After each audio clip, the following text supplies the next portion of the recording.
അപ്പൊ ഈ മോഡ്യൂളിൽ നിങ്ങൾ ഡിസ്കസ് ചെയ്യാൻ പോകുന്നത് കമ്മ്യൂണിക്കേഷൻ സിസ്റ്റമിന്റെ ബേസിക്സ് ആണ്. കമ്മ്യൂണിക്കേഷൻ എന്താണെന്നും അതിന്റെ ബ്ലോക്ക് ഡയഗ്രാം ഒക്കെ നമ്മൾ ഡിപ്ലോമയിൽ പഠിച്ചിട്ടുണ്ട്, പോളിയിൽ പഠിച്ചിട്ടുണ്ടായിരുന്നു. ഓക്കെ, അതൊക്കെ ജസ്റ്റ് ഒന്ന് റിഫ്രഷ് ചെയ്തെടുക്കാം. ഓക്കെ, ആദ്യം ബേസിക്കലി കമ്മ്യൂണിക്കേഷൻ എത്ര ടൈപ്പ് ഉണ്ട് എന്ന് നമുക്ക് നോക്കാം.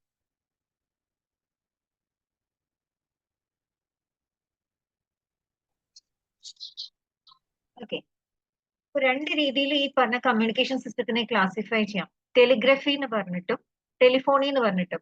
ടെലിഗ്രഫി ഇപ്പൊ എക്സിസ്റ്റ് ചെയ്യുന്നുണ്ടോന്ന് അറിയാമോ നിങ്ങൾക്ക്? ടെലിഗ്രഫി ഉണ്ടോ?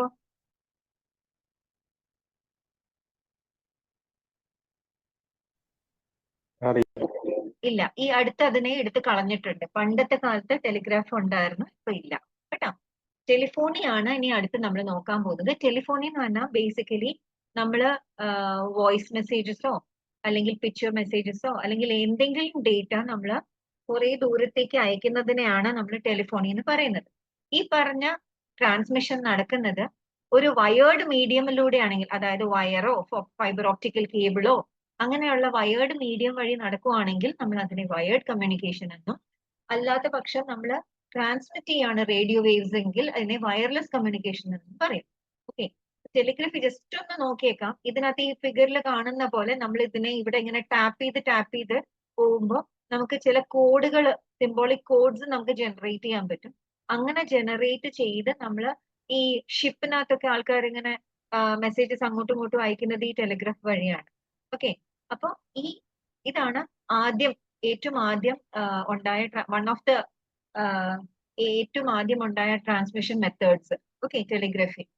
ഓക്കെ, അപ്പൊ ഇവിടെ കോഡായിട്ടാണ് നമ്മൾ ആ മെസ്സേജ് സെൻഡ് ചെയ്യുന്നത്, rather than message itself. Okay, message നേരിട്ട് കൊടുക്കാതെ കോഡ് വഴിയാണ് നമ്മൾ അതിനെ സെൻഡ് ചെയ്യുന്നത്. ടെലിഗ്രഫി. ടെലി എന്ന് പറഞ്ഞാൽ എന്താണ്? ദൂരെ, ഡിസ്റ്റന്റ് ആണ്, അതിനെയാണ് ടെലി എന്ന് പറയുന്നത്. ടെലിഗ്രാഫിയോ ടെലിഫോണിയോ എല്ലാം ദൂരേക്ക് നമുക്ക് ട്രാൻസ്മിറ്റ് ചെയ്യുന്ന സാധനത്തിനെയാണ് ടെലി വഴി നമുക്ക് പറയുന്നത്. ടെലികമ്മ്യൂണിക്കേഷൻ, ടെലിഫോണി, ടെലിഗ്രാഫി ഒക്കെ ആ ഒരു വാക്ക് അല്ലെങ്കിൽ ടെലി എന്നുള്ള വാക്ക് ബേസ് ചെയ്തിട്ടാണ് നമ്മൾ ചെയ്യുന്നത്. ഓക്കെ, എന്താണ് ടെലിഫോണി?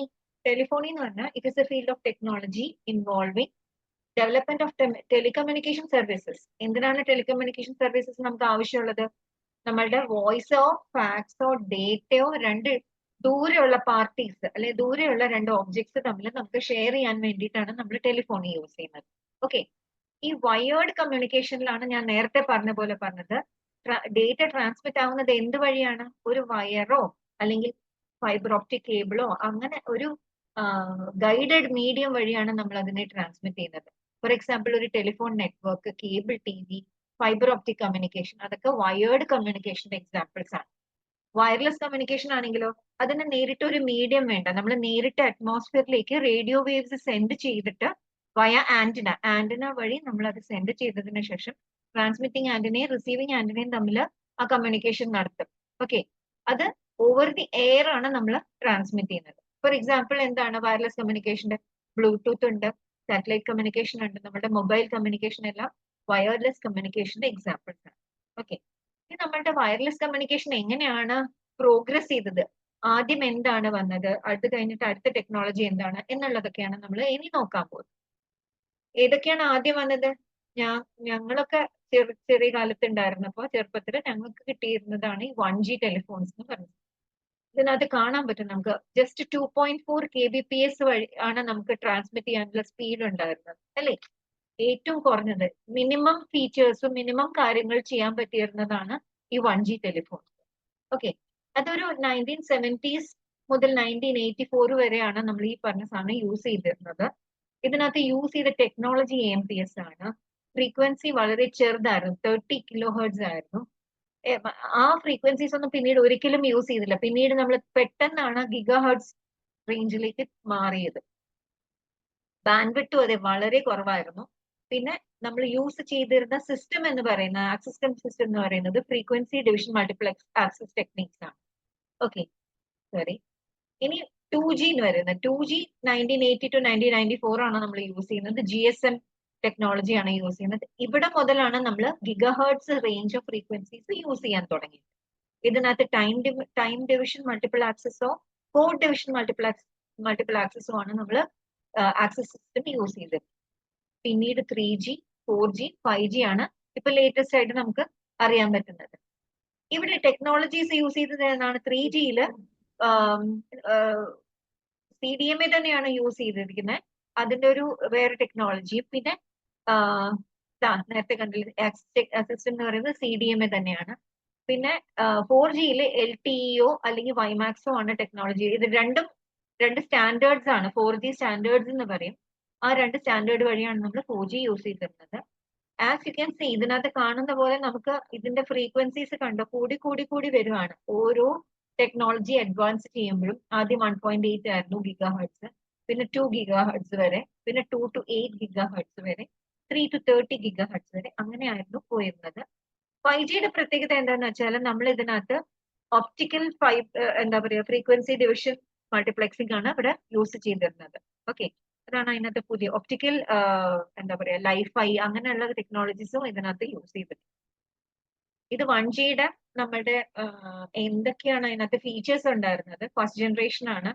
പിന്നെ വോയിസ് കോൾസ് മാത്രമേ ഇതിനകത്ത് പറ്റിയിരുന്നുള്ളൂ. പിന്നെ അനലോഗ് സിഗ്നൽസ് യൂസ് ചെയ്തിരുന്നിട്ടാണ് ഈ 1G നെറ്റ്വർക്ക് ഓടിക്കൊണ്ടിരുന്നത്. ഓക്കെ, ഒരുപാട് ഡ്രോബാക്ക്. വോയിസ് ക്വാളിറ്റി പുവറാണ്, പിന്നെ ബാറ്ററി ലൈഫ് പുവറാണ്, ഫോൺ സൈസ് വലുതാണ്, സെക്യൂരിറ്റി ഇല്ല, കപ്പാസിറ്റിയും വളരെ ലിമിറ്റഡ് ആയിരുന്നു, പിന്നെ ഹാൻഡ് ഓഫ് റിലയബിലിറ്റി ഇല്ല. ഹാൻഡ് ഓഫ് എന്താണ് നമുക്ക് ലാസ്റ്റ് നോക്കാം. അടുത്തതാണ് 2G ടെക്നോളജി. നമ്മൾ നേരത്തെ പറഞ്ഞ പോലെ GSM ടെക്നോളജി ബേസ്ഡ് ആണ്. ഇവിടെ മുതലാണ് നമ്മൾ ഡിജിറ്റൽ സിഗ്നൽസ് യൂസ് ചെയ്തിരുന്നത്. നേരത്തെ കണ്ടതുപോലെ ഇവിടം തൊട്ടാണ് നമ്മൾ ഗിഗാഹെർട്സ് റേഞ്ചിലേക്ക് കയറിയത്. അതുവരെ കിലോഹെർട്സിലായിരുന്നു നമ്മുടെ ഫ്രീക്വൻസീസ് ഉണ്ടായിരുന്നത്. ഓക്കെ, ഇവിടെ മുതലാണ് നമുക്ക് ടെക്സ്റ്റ് മെസ്സേജ് കോള് കൂടാതെ, അതായത് രണ്ടുപേരും തമ്മിൽ വോയിസ് കോൾ കൂടാതെ ടെക്സ്റ്റ് മെസ്സേജോ പിക്ചർ മെസ്സേജസോ MMSO നമുക്ക് സെൻഡ് ചെയ്യാൻ സാധിച്ചിരുന്നു 2G ടെക്നോളജി. 1Gയെ കമ്പയർ ചെയ്യുമ്പോൾ നമുക്ക് ഇതിനകത്ത് ബെറ്റർ ക്വാളിറ്റിയും കപ്പാസിറ്റിയും ഉണ്ടായിരുന്നു എന്നുള്ളതാണ്. ഓക്കെ, 2G ടെക്നോളജിനകത്ത് നമുക്ക് എന്താ പറയാ GPRS അല്ലെങ്കിൽ ജനറൽ പാക്കറ്റ് റേഡിയോ സർവീസ് വഴി മാക്സിമം സ്പീഡ് എന്ന് പറയുന്നത് 50 kbps വരെയോ അല്ലെങ്കിൽ 1 Mbps വരെ മാക്സിമം നമുക്ക് കിട്ടാവുന്നതാണ്. പിന്നെ EDGE data rates for GSM evolution എന്ന് പറഞ്ഞ ടെക്നോളജി യൂസ് ചെയ്യുകയാണെങ്കിൽ 1 Mbps വരെ കിട്ടുമായിരുന്നു. ഓക്കെ, ഇനി നമുക്ക് ഈ 2Gയുടെയും 3Gയുടെ ഇടയ്ക്ക് നമുക്ക് ടെക്നോളജി അഡ്വാൻസ് ചെയ്തപ്പോൾ അതിന്റെ പേര് കൊടുത്തിരുന്ന 2.5G 2.75G ആണ്. അത് അത്രയും എന്താ പറയാ പോപ്പുലർ ആയിരുന്നില്ല. ഓക്കെ, ഇപ്പൊ 2G കഴിഞ്ഞിട്ട് നേരിട്ട് നമുക്ക് 3Gയിലേക്ക് കിടക്കാം. 2G 1Gയെ കമ്പയർ ചെയ്യുമ്പോൾ ഡിജിറ്റൽ സിഗ്നൽസിന് സ്ട്രോങ് ഡിജിറ്റൽ സിഗ്നൽസ് ആവശ്യമുള്ള ഒരു 2G നെറ്റ്വർക്ക് ആണ്. പല ഏരിയാസിലും ഇതിനകത്ത് നെറ്റ്വർക്ക് കവറേജ് ഒന്നും കാണത്തില്ലായിരുന്നു. അവിടെ ഡിജിറ്റൽ സിഗ്നൽസ് വീക്ക് ആയിരുന്നു. കോംപ്ലക്സ് ഡേറ്റ ഹാൻഡിൽ ചെയ്യാൻ ഈ സിസ്റ്റംസിന് കഴിവുമില്ല. അതാണ് 2Gയുടെ ഡ്രോബാക്സ്. പിന്നീട് ഏറ്റവും പോപ്പുലർ ആയത് 3G ആണ്. അവിടെയാണ് നമുക്ക് വെബ് ബ്രൗസിങ്ങും ഇമെയിലും വീഡിയോ ഡൗൺലോഡിങ്ങും പിക്ചർ ഷെയറിങ്ങും എല്ലാം സ്മാർട്ട് ഫോൺ വഴി. അവിടെയാണ് സ്മാർട്ട് ഫോൺ നമുക്ക് എന്താ പറയാ ആ സമയത്താണ് കണ്ടുപിടിച്ചതും അതിന്റെ യൂസ് കൂടിയതും. ഓക്കെ, 3Gയില്. And it use new technologies called as UMTS, which is universal mobile telecommunication system. Okay, 3G ആണ് ഏറ്റവും ആദ്യം നമുക്ക് ഒരുപാട് ഇമെയിൽ ആക്സസ് ചെയ്യാം, അതിനകത്ത് പിക്ചർ സെൻഡ് ചെയ്യാം, വീഡിയോസ് സെൻഡ് ചെയ്യാം, അങ്ങനെയുള്ള കാര്യങ്ങളൊക്കെ 3G വഴിയാണ് നമുക്ക് സാധിച്ചത്. ഒരുപാട് ഉപകാരമായിരുന്നു. 3G 4G വഴി ഫീച്ചേഴ്സിനകത്ത് എന്താ പറയാ കൂടുതൽ നല്ലതായിന്നേ ഉള്ളൂ. സെയിം ഫീച്ചേഴ്സ് ഒക്കെ തന്നെയായിരുന്നു 4Gയിലും ഉണ്ടായിരുന്നത്. ഓക്കെ, അതിനകത്ത് പക്ഷെ ഡിഫറെന്റ് ടെക്നോളജി ആണ് ഇവിടെ നമ്മൾ യൂസ് ചെയ്തിരുന്നത്. ഓക്കെ, ഹൈ സ്പീഡ് ആണ്, ഹൈ ക്വാളിറ്റി ആണ്, ഹൈ കപ്പാസിറ്റി ആണ്. ഇതൊക്കെയാണ് നമ്മുടെ 4Gയുടെ അഡ്വാൻറ്റേജസ്. ഇവിടെ നമ്മൾ MIMO എന്ന് പറഞ്ഞ ഒരു ടെക്നോളജി യൂസ് ചെയ്യുന്നുണ്ട്, which is nothing but multiple input multiple output എന്ന് പറയുന്നത്. OFDM orthogonal frequency division multiplexing നമ്മൾ യൂസ് ചെയ്യുന്നുണ്ട്. നേരത്തെ പറഞ്ഞതുപോലെ വൈമാക്സും LTU ആണ് ഇതിന്റെ രണ്ട് സ്റ്റാൻഡേർഡ്സ് എന്ന് പറയുന്നത്. ഈ രണ്ട് ടെക്നോളജി വഴിയാണ് നമുക്ക് 4G അവെയിൽ ചെയ്യാൻ പറ്റുന്നത്. ഓക്കെ, പിന്നെ ഉള്ളത് 5G ആണ്, ലേറ്റസ്റ്റ് ആണ്. ഇത് 5th ജനറേഷൻ ആണ്. ഒരുപാട് സിഗ്നിഫിക്കന്റ്ലി ഫാസ്റ്റർ ആയിട്ടുള്ള ഡേറ്റ റേറ്റും കണക്ഷൻ ഡെൻസിറ്റിയും കൂടുതലാണ്. നേരത്തെ കണക്ഷൻ ഡെൻസിറ്റി ഒക്കെ വളരെ കുറവായിരുന്നു. മാത്രമല്ല സ്പീഡ് ഭയങ്കര ഇവിടെ എഴുതിയതുപോലെ 35 ടൈംസ് ഫാസ്റ്റർ ദാൻ 4G ആണ് നമ്മുടെ 5G. അപ്പൊ ഒരുപാട് സ്പീഡ് വ്യത്യാസമുണ്ട്. നമ്മുടെ 4Gയിൽ നമ്മൾ MIMO യൂസ് ചെയ്തിരുന്നു. എന്തായിരുന്നു MIMO? മൾട്ടിപ്പിൾ ഇൻപുട്ടും മൾട്ടിപ്പിൾ ഔട്ട്പുട്ടും ആയിരുന്നു. ഓക്കെ, ഇതിനകത്ത് മാസീവ് MIMO ആണ് നമ്മൾ യൂസ് ചെയ്യുന്നത്. ഓക്കെ, പിന്നെ മില്ലിമീറ്റർ വേവ് ടെക്നോളജി. എന്തായിരിക്കും ഈ മില്ലിമീറ്റർ വേവ് എന്ന് പറയാമോ? മില്ലിമീറ്റർ എന്ന് പറഞ്ഞാൽ നമ്മളുടെ നമ്മൾ സാധാരണ ഒരു കമ്മ്യൂണിക്കേഷൻ നെ കുറിച്ച് നമ്മൾ സംസാരിക്കുമ്പോൾ നമ്മൾ ഫ്രീക്വൻസി വെച്ചിട്ടാണ് സംസാരിച്ചത്. നേരത്തെ പറഞ്ഞതുപോലെ എന്തായിരുന്നു, 1Gയിൽ നമ്മൾ കിലോ ഹെർട്സ് റേഞ്ചിലാണ്. പിന്നെ അതുപോലെ 2G മുതലാണ് ഗിഗാ ഹെർട്സ് റേഞ്ചിൽ വന്നത്. ഗിഗാ ഹെർട്സ് റേഞ്ച് എന്ന് പറഞ്ഞാൽ എത്രയാണെന്ന് അറിയാമോ പിള്ളേരെ? ഇൻറ്റു 10⁻³ ആണെങ്കിൽ കിലോ ആണ്. ഗിഗയോ? 6. ഗിഗ എന്ന് പറഞ്ഞാൽ 9 ആണ്. 10⁻⁹. അതായത് ഓർത്ത് നോക്കണം, 1G to 2G ട്രാൻസിഷൻ വരുമ്പോ തന്നെ ഫ്രീക്വൻസി 10⁻³ എത്രയിലോട്ട് മാറി? 10⁻⁹ മാറി. മനസ്സിലായില്ലേ? ഈ 5th ജനറേഷനിൽ നമുക്ക് ഈ മില്ലിമീറ്റർ വേവ് ആണ് യൂസ് ചെയ്യുന്നത്. മില്ലിമീറ്റർ വേവ് എന്ന് പറഞ്ഞാൽ നമ്മൾ അവിടെ ഡിസ്കസ് ചെയ്യുന്നത് വേവ് ലെങ്ത് ആണ്. വേവ് ലെങ്ത് എന്താണെന്നറിയാമോ? വേവ് ലെങ്ത് എന്താണെന്നറിയാമോ? നിങ്ങൾ ഒപ്റ്റിക്കൽ കമ്മ്യൂണിക്കേഷൻ ഒക്കെ പഠിച്ചിട്ടുണ്ടെങ്കിൽ നിങ്ങൾക്ക് അത് ഏകദേശം ചെറിയ ധാരണയുണ്ടാവും. ഈ ഫ്രീക്വൻസിയുടെ വേണമെങ്കിൽ നമുക്ക് പറയാം, ഒരു റെസിപ്രോക്കൽ ആയിട്ട് പറയാം ഫ്രീക്വൻസിയുടെ. ഓക്കെ, അതാണ് മില്ലിമീറ്റർ വേവ് എന്ന് പറഞ്ഞാൽ. അത് പോട്ടെ, അത് വിട്ടേക്ക്. എന്നിട്ട് ഇതിനകത്ത് മാസീവ് മീമോ അല്ലെങ്കിൽ മാസീവ് മൾട്ടിപ്പിൾ ഇൻപുട്ട് മൾട്ടിപ്പിൾ ഔട്ട്പുട്ടും മില്ലിമീറ്റർ വേവും ലൈഫൈയും സ്മോൾ സെൽസ് എന്താണെന്ന് ഞാൻ ലാസ്റ്റിൽ പറയാം. ഓക്കെ, സെല്ലുലാർ കമ്മ്യൂണിക്കേഷനിൽ എന്താണ് സെൽസ് എന്ന് ഞാൻ എക്സ്പ്ലെയിൻ ചെയ്യാം. അതിനകത്ത് ഇവിടെ 5th ജനറേഷനിൽ യൂസ് ചെയ്യുന്നത് ചെറിയ സെൽസ് ആണ്. പിന്നെ ലൈഫൈ ടെക്നോളജി യൂസ് ചെയ്യുന്നുണ്ട്. ഇതെല്ലാം ചേർന്നാണ് നമ്മളുടെ 5th ജനറേഷൻ നമുക്ക് ഇത്രയും നല്ല രീതിയിൽ ഒരു ഔട്ട്പുട്ട് തരുന്നത്. ഓക്കെ, നല്ല രീതിയിൽ നമുക്ക് ഉപയോഗിക്കാൻ പറ്റും 5G. ഓക്കെ, അടുത്തത് നമ്മൾ കമ്മ്യൂണിക്കേഷൻ സിസ്റ്റത്തിന്റെ ഒരു ബ്ലോക്ക് ഡയഗ്രാമിലേക്ക് കിടക്കാം. എന്താണെന്ന് നിങ്ങൾക്ക് അറിയാം, ഇത് സ്ഥിരം പരിചിതമായിട്ടുള്ള ഒരു ബ്ലോക്ക് ഡയഗ്രാം ആണ്. എന്താണ്? ആദ്യം ഒരു സോഴ്സ് കാണും. ആ സോഴ്സിൽ നിന്ന് ഇൻഫർമേഷൻ നമുക്ക് എവിടോട്ട് സെൻഡ് ചെയ്യണം? ഡെസ്റ്റിനേഷൻ വരെ എത്തിക്കണം. അത് എങ്ങനെയാണ് എത്തിക്കാൻ ഉദ്ദേശിക്കുന്നത്? ഇൻഫർമേഷൻ സോഴ്സിൽ നിന്ന് നമ്മൾ നേരിട്ട് അത് ട്രാൻസ്മിറ്ററിലേക്ക് കൊടുക്കും. എന്തിനായിരിക്കും ട്രാൻസ്മിറ്ററിലേക്ക് കൊടുക്കുക? നേരിട്ട് ആ ചാനൽ വഴിയും കൊടുത്താൽ പോരായിരുന്നു. അത് സാധിക്കാത്തത് എന്തോന്ന് വെച്ചാൽ നമ്മൾ ഒന്നില്ലെങ്കിൽ ഫോൺ വഴിയോ അല്ലെങ്കിൽ മെസ്സേജോ ടൈപ്പ് ചെയ്യുമ്പോൾ അത് വേറൊരു മീഡിയമാണ്.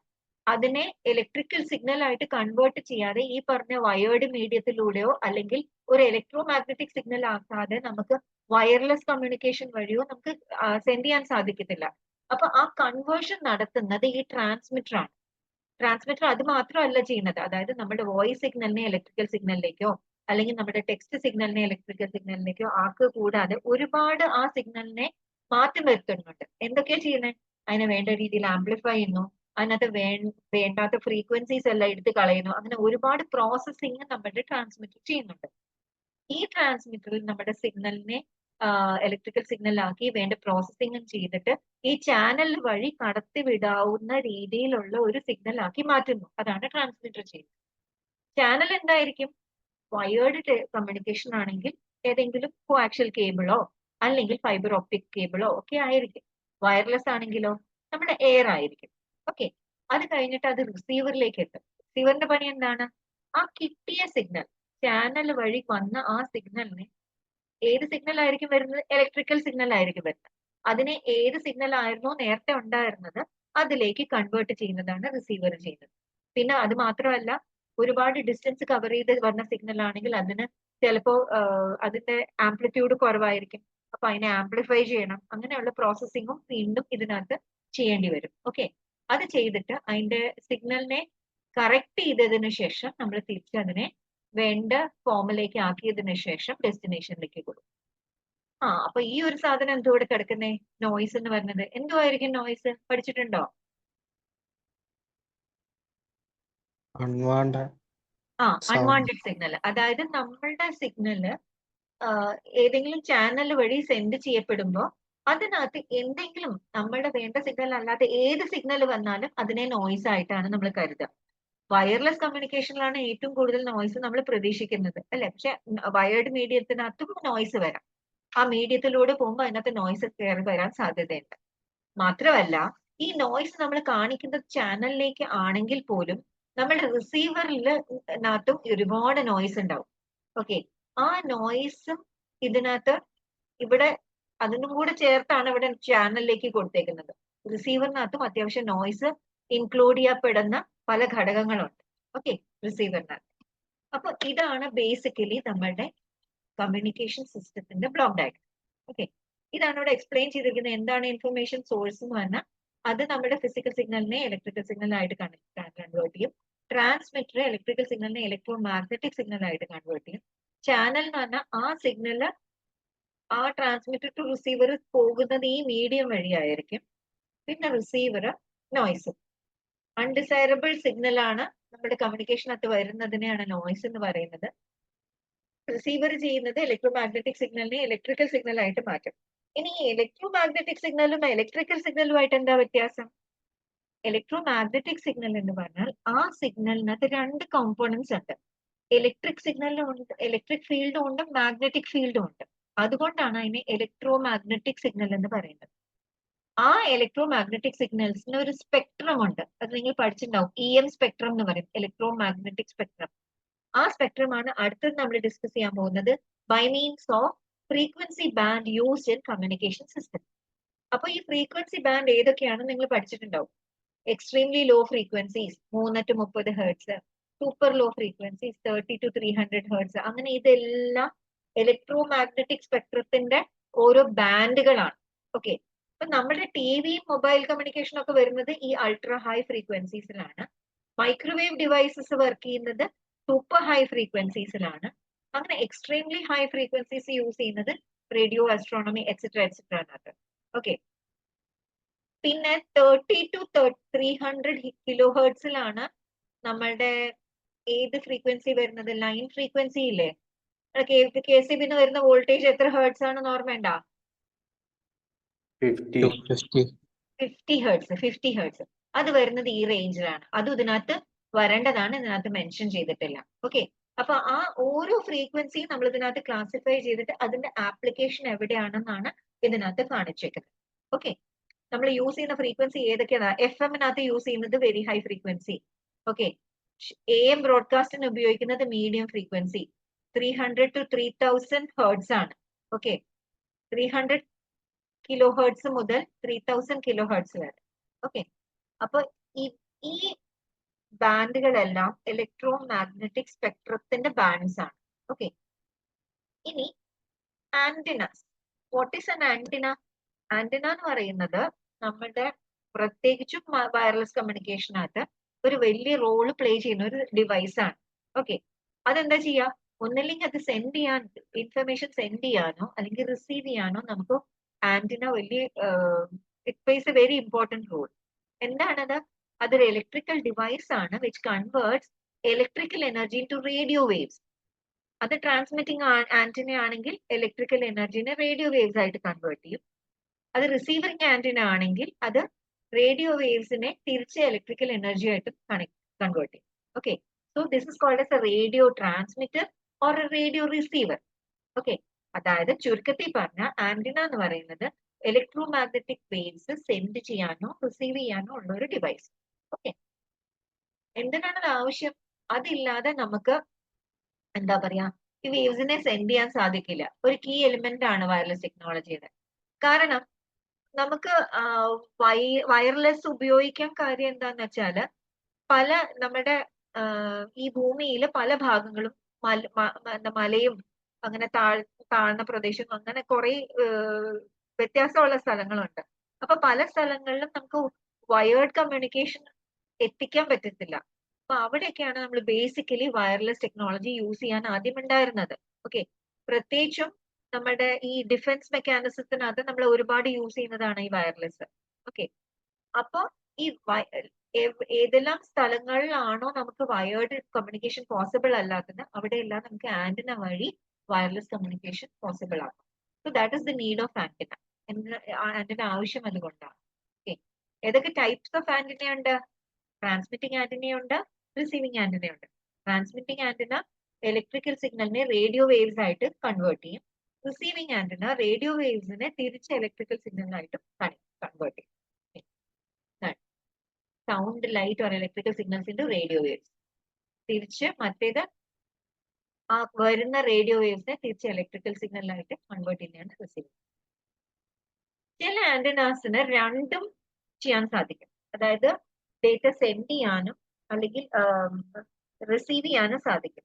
അപ്പോ ഇലക്ട്രിക്കൽ സിഗ്നലിനെ റേഡിയോ വേവ്സ് ആയിട്ടും റേഡിയോ വേവ്സിനെ തിരിച്ച് ഇലക്ട്രിക്കൽ സിഗ്നൽസ് ആയിട്ട് കൺവേർട്ട് ചെയ്യാൻ സാധിക്കുന്ന ചില ആന്റിനാസ് ഉണ്ട്.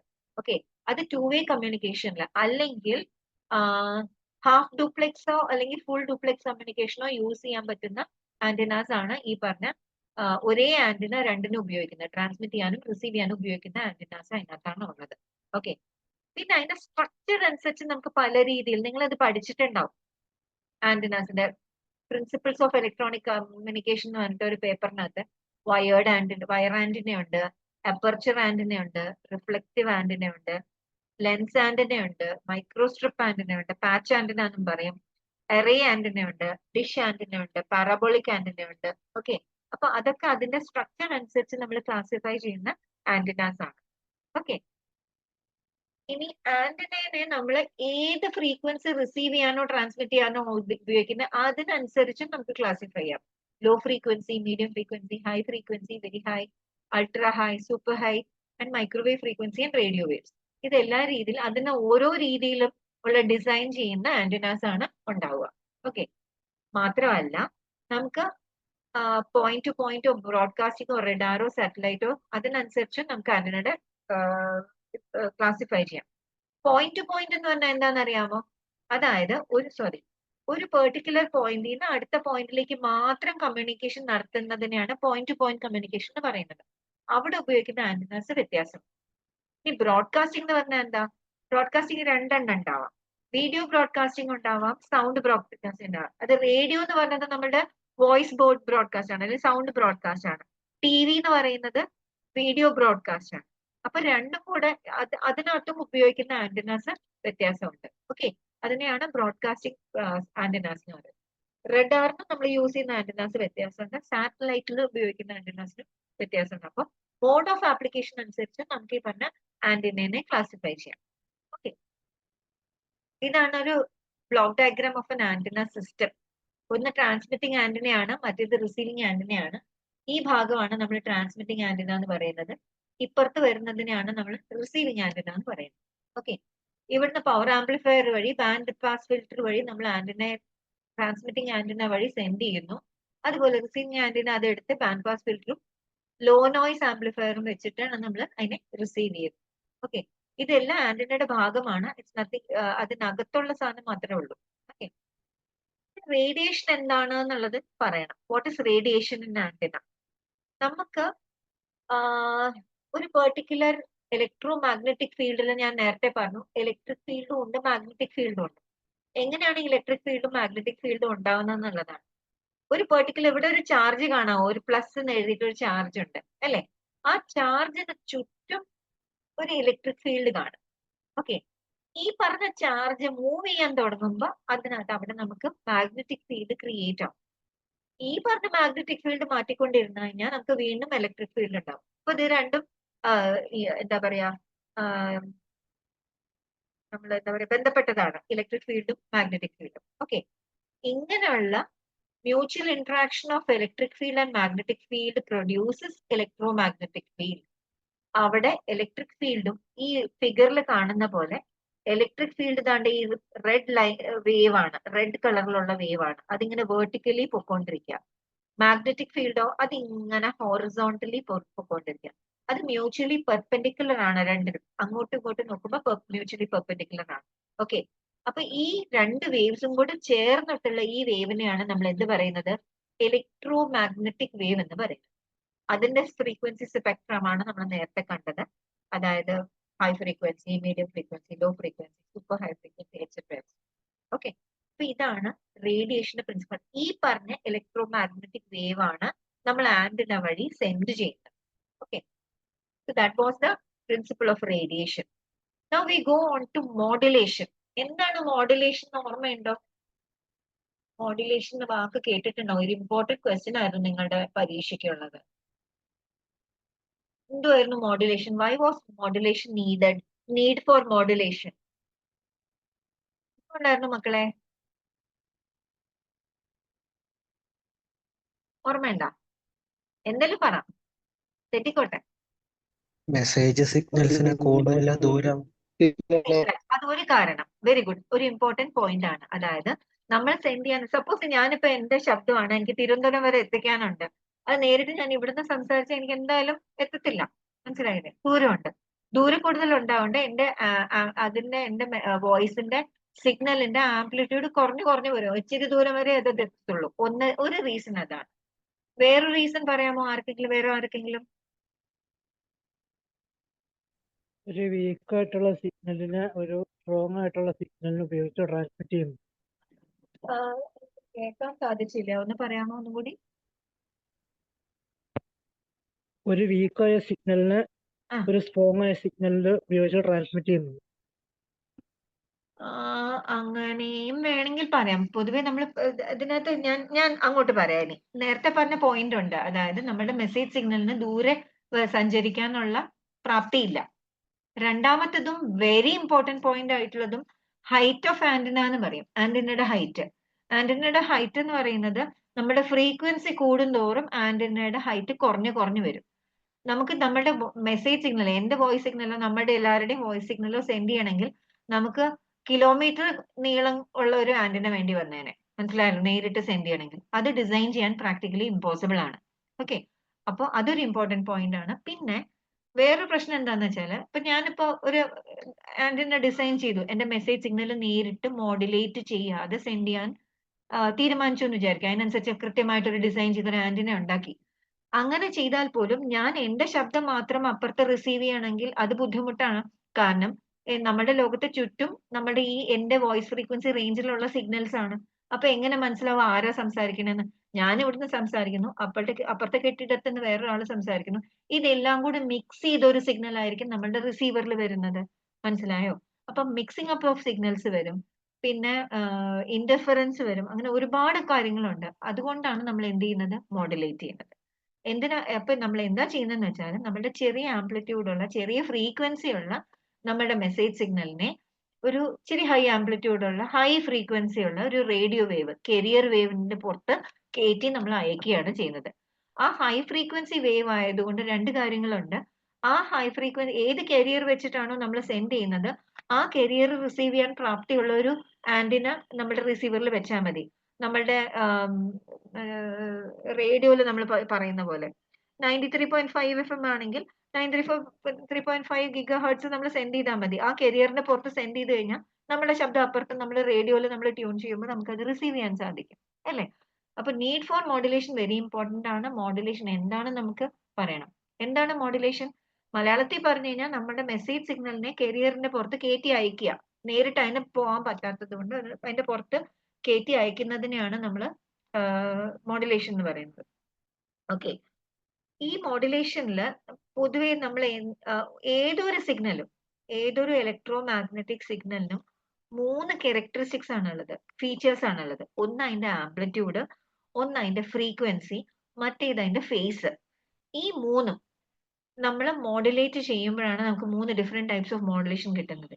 പക്ഷെ ഏത് വേവിന്റെ സാധനങ്ങളാണ് നമ്മൾ മോഡുലേറ്റ് ചെയ്യുന്നത്? കരിയർ സിഗ്നലിന്റെ ഈ പറഞ്ഞ ഫീച്ചേഴ്സിനെ നമ്മൾ മോഡുലേറ്റ് ചെയ്യുക ചെയ്യുന്നത്. കരിയർ സിഗ്നലിന്റെ ആംപ്ലിറ്റ്യൂഡ് നമ്മുടെ മെസ്സേജ് സിഗ്നലിന്റെ ആംപ്ലിറ്റ്യൂഡ് അനുസരിച്ച് മാറ്റുമ്പോൾ അതിനെ ആംപ്ലിറ്റ്യൂഡ് മോഡുലേഷൻ എന്ന് പറയും. കരിയർ സിഗ്നലിന്റെ ഫ്രീക്വൻസി നമ്മൾ മെസ്സേജ് സിഗ്നലിന്റെ ആംപ്ലിറ്റ്യൂഡ് അനുസരിച്ച് മാറ്റുന്നതിനെ നമ്മൾ ഫ്രീക്വൻസി മോഡുലേഷൻ എന്ന് പറയും. ഫേസോ, കരിയറിന്റെ ഫേസ് നമ്മൾ മെസ്സേജ് സിഗ്നലിന്റെ ആംപ്ലിറ്റ്യൂഡ് അനുസരിച്ച് മാറ്റുന്നതിനെയാണ് നമ്മൾ എന്ത് പറയുന്നത്? ഫേസ് മോഡുലേഷൻ എന്ന് പറയുന്നത്. അത് ഇമ്പോർട്ടന്റ് ആണ്. മെസ്സേജ് സിഗ്നലിന്റെ ആംപ്ലിറ്റ്യൂഡ് അനുസരിച്ചിട്ട് മാത്രമാണ് ബാക്കി കരിയറിന്റെ ഏതൊരു ഫീച്ചറും മാറുന്നത്. അപ്പൊ ഈ പ്രൊസീജിയറിനെയാണ് എന്ത് പറയുന്നത്? നമ്മള് മോഡുലേഷൻ. അപ്പൊ ഇതാണ് ഇവിടെ ഡെഫിനിഷൻ ഓഫ് ആംപ്ലിറ്റ്യൂഡ് മോഡുലേഷൻ എന്ന് പറയുന്നത്. എന്താണ്?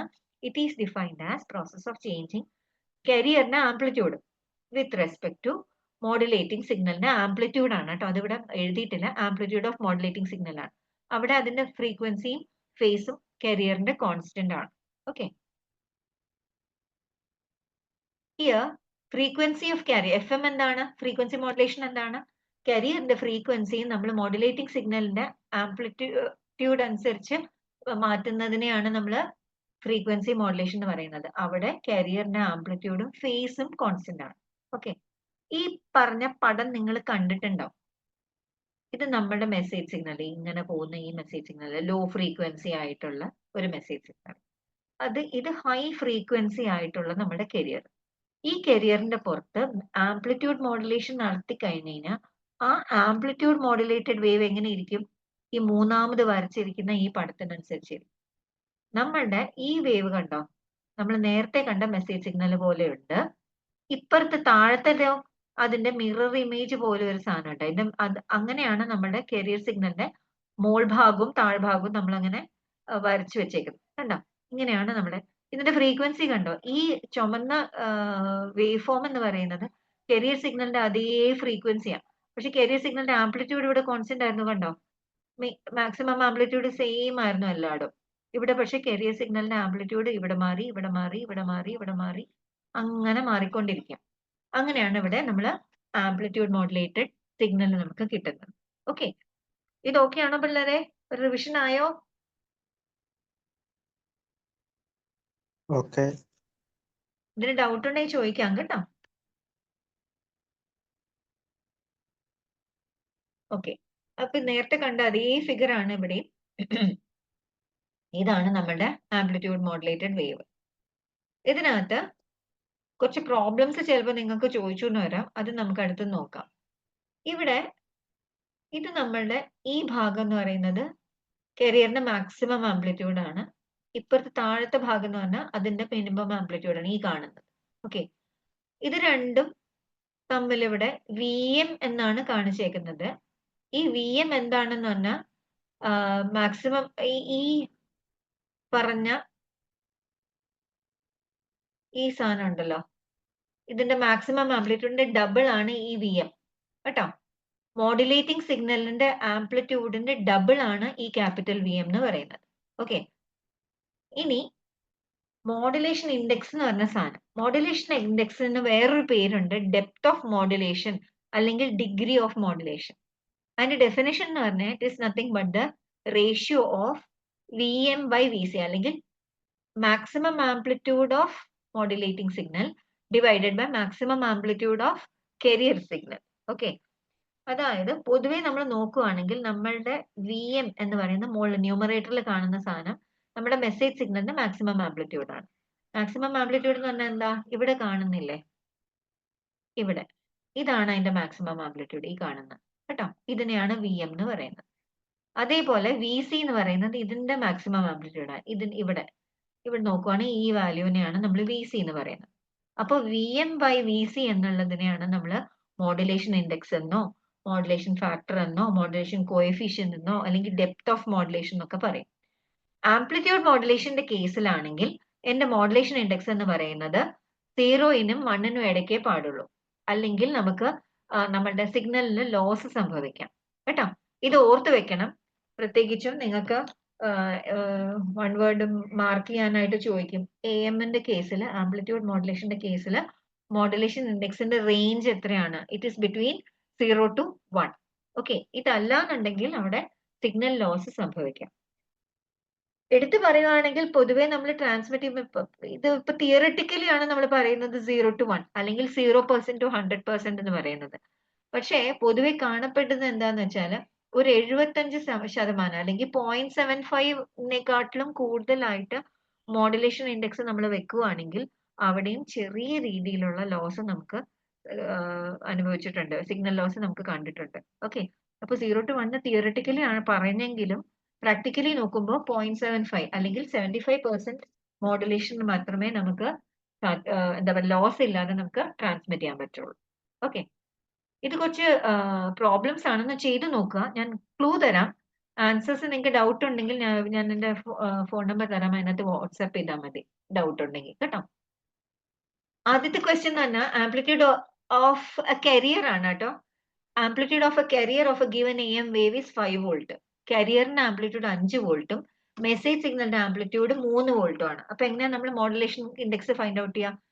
3 ആണ് VM, 5 ആണ് VC. അപ്പൊ VM ബൈ VC ആണ് നമ്മുടെ എന്താ പറയാ മോഡുലേഷൻ ഇൻഡെക്സ്. അപ്പൊ 3 ഡിവൈഡഡ് ബൈ 5 0.6. ഓക്കെ, അതാണ് നമ്മളുടെ മോഡുലേഷൻ ഇൻഡെക്സ്. ഓക്കെ, കാരിയറിന്റെ ആംപ്ലിറ്റ്യൂഡ് ആണ് ഞാൻ എടുത്ത് പറയുകയാണ്. The amplitude of carrier of A given AM wave is 5 volt and message signal amplitude is 3 volt. അപ്പൊ 3/5 ആണ് നമ്മുടെ മോഡുലേഷൻ ഇൻഡെക്സ്. ഓക്കെ, അടുത്തതൊന്ന് വായിച്ചു നോക്കിയിട്ട് ആർക്കെങ്കിലും പറയാൻ സാധിക്കുന്നു നോക്കട്ടെ. Calculate the modulation index and percentage of modulation if instantaneous voltages of modulating signal and carrier signal are 40 sin omega mt and 50 sin omega ct respectively. ഇവിടെ VM ന്റെ വാല്യൂ VC യുടെ value ഒന്ന് എനിക്ക് പറഞ്ഞു തരാമോ?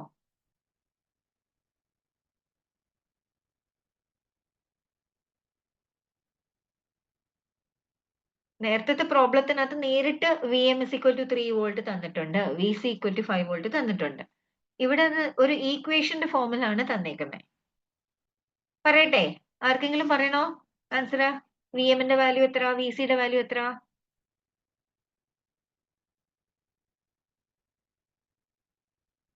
മോഡുലേറ്റിംഗ് സിഗ്നലിന്റെ maximum amplitude VM എന്ന് പറയുന്നത് 40 ആണ്. 40 അവിടെ കാണാനുണ്ടല്ലോ, 40 സൈൻ ഒമേഗ MT. ഇതിനകത്ത് ഇതാണ് എന്റെ VM, മോഡുലേറ്റിംഗ് സിഗ്നലിന്റെ മാക്സിമം ആംപ്ലിറ്റ്യൂഡ്. ഇത് കാരിയർ സിഗ്നലിന്റെ ഇക്വേഷൻ ആണ്. അതിനകത്ത് 50 ആണ് കാരിയർ സിഗ്നലിന്റെ മാക്സിമം ആംപ്ലിറ്റ്യൂഡ്. അപ്പൊ M ന്റെ വാല്യൂ എത്ര ആയിരിക്കും ഒന്ന് പറഞ്ഞേ? M equal to 40/50. correct, 40/50. Okay, 40/50 എത്രയാണെന്നൊന്ന് കണ്ടുപിടിക്കാമോ? 40/50 എത്ര എന്നുള്ളത്? 0.8. ആ 0.8 ആണ് മോഡുലേഷൻ ഇൻഡെക്സ്. അപ്പൊ പെർസെന്റേജ് ഓഫ് മോഡുലേഷൻ എത്ര ആയിരിക്കും? ആ 0.8 into 100 എത്രയായി? 80%, അല്ലെ? അതാണ് പെർസെന്റേജ് ഓഫ് മോഡുലേഷൻ. കേട്ടോ, നിങ്ങൾക്ക് മോഡുലേഷൻ ഇൻഡെക്സും ചോദിക്കാം, പെർസെന്റേജ് ഓഫ് മോഡുലേഷനും ചോദിക്കാം. മോഡുലേഷൻ ഇൻഡെക്സ് ഇൻറ്റു 100 ആണ് നമ്മുടെ പെർസെന്റേജ് ഓഫ് മോഡുലേഷൻ. അപ്പൊ ഇവിടെ നമുക്ക് കിട്ടിയത് ആൻസർ എത്രയാണ്? 0.8 ആണ്. അത് എന്തിന്റെ വാല്യൂ ആണ്? മോഡുലേഷൻ ഇൻഡെക്സിന്റെ വാല്യൂ. പെർസെന്റേജ് ഓഫ് മോഡുലേഷൻ എന്തായിരിക്കും? ആ 0.8 into 100, അതായത് 80%. ഓക്കെ ആണേ?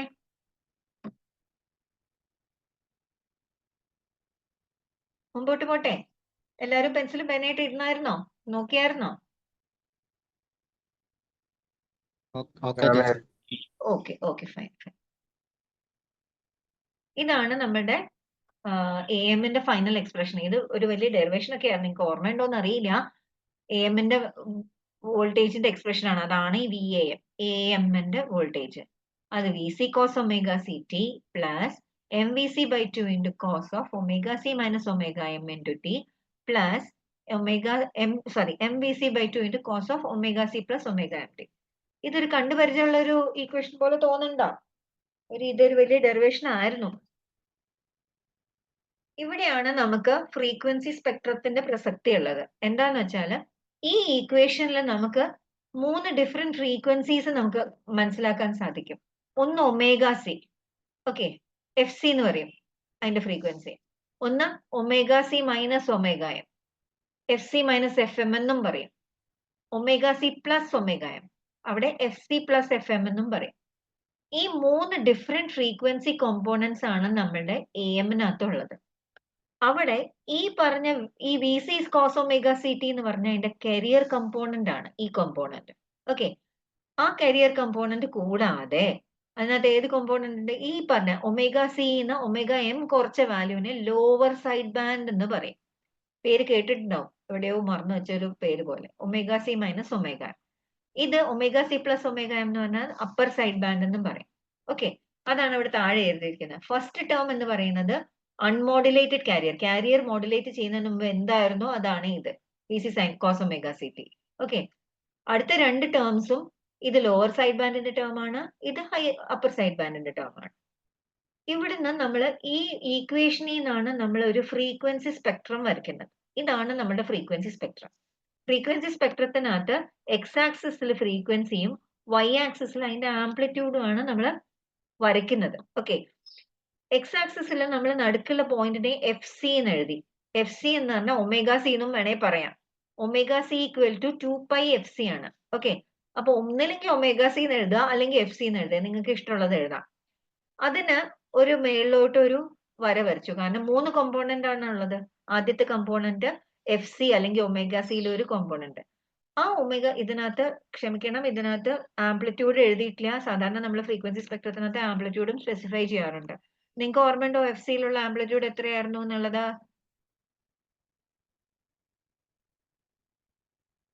ഇവിടെ വി സി ആണ് കേട്ടോ. അത് കരിയർ കമ്പോണന്റ് ഈക്വേഷൻ നമ്മൾ നോക്കിയേ. ആ carrier component V C cos omega C T അല്ലേ. ഒമേഗ സി അതിന്റെ ഫ്രീക്വൻസി ആണെങ്കിൽ അതിന് ആംപ്ലിറ്റ്യൂഡ് എത്രയാണ്? വി സി ആണ്.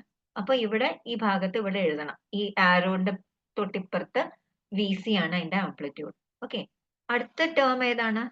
F C minus F M അല്ലെങ്കിൽ omega C minus omega M. അത് നമ്മുടെ ലോവർ സൈഡ് ബാൻഡ് അല്ലെങ്കിൽ എൽ എസ് ബി ടേം ആണ്.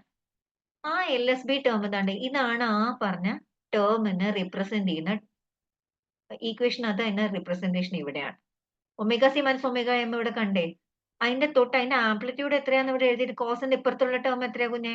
അത് എം വി സി ബൈ 2 ആണ്. അപ്പൊ ഇവിടെ ഈ എൽ എസ് ബി ടേമിന്റെ ഇപ്പുറത്ത് ഇവിടെ എഴുതേണ്ട ഒരു വാല്യൂ എന്ന് പറയുന്നത് എം വി സി ബൈ 2 ആണ്. ഇപ്പുറത്തും omega C plus omega M അല്ലെങ്കിൽ F C plus F M എന്ന ടേം ഉണ്ട്. അത് ഈ ടേം ആണ്.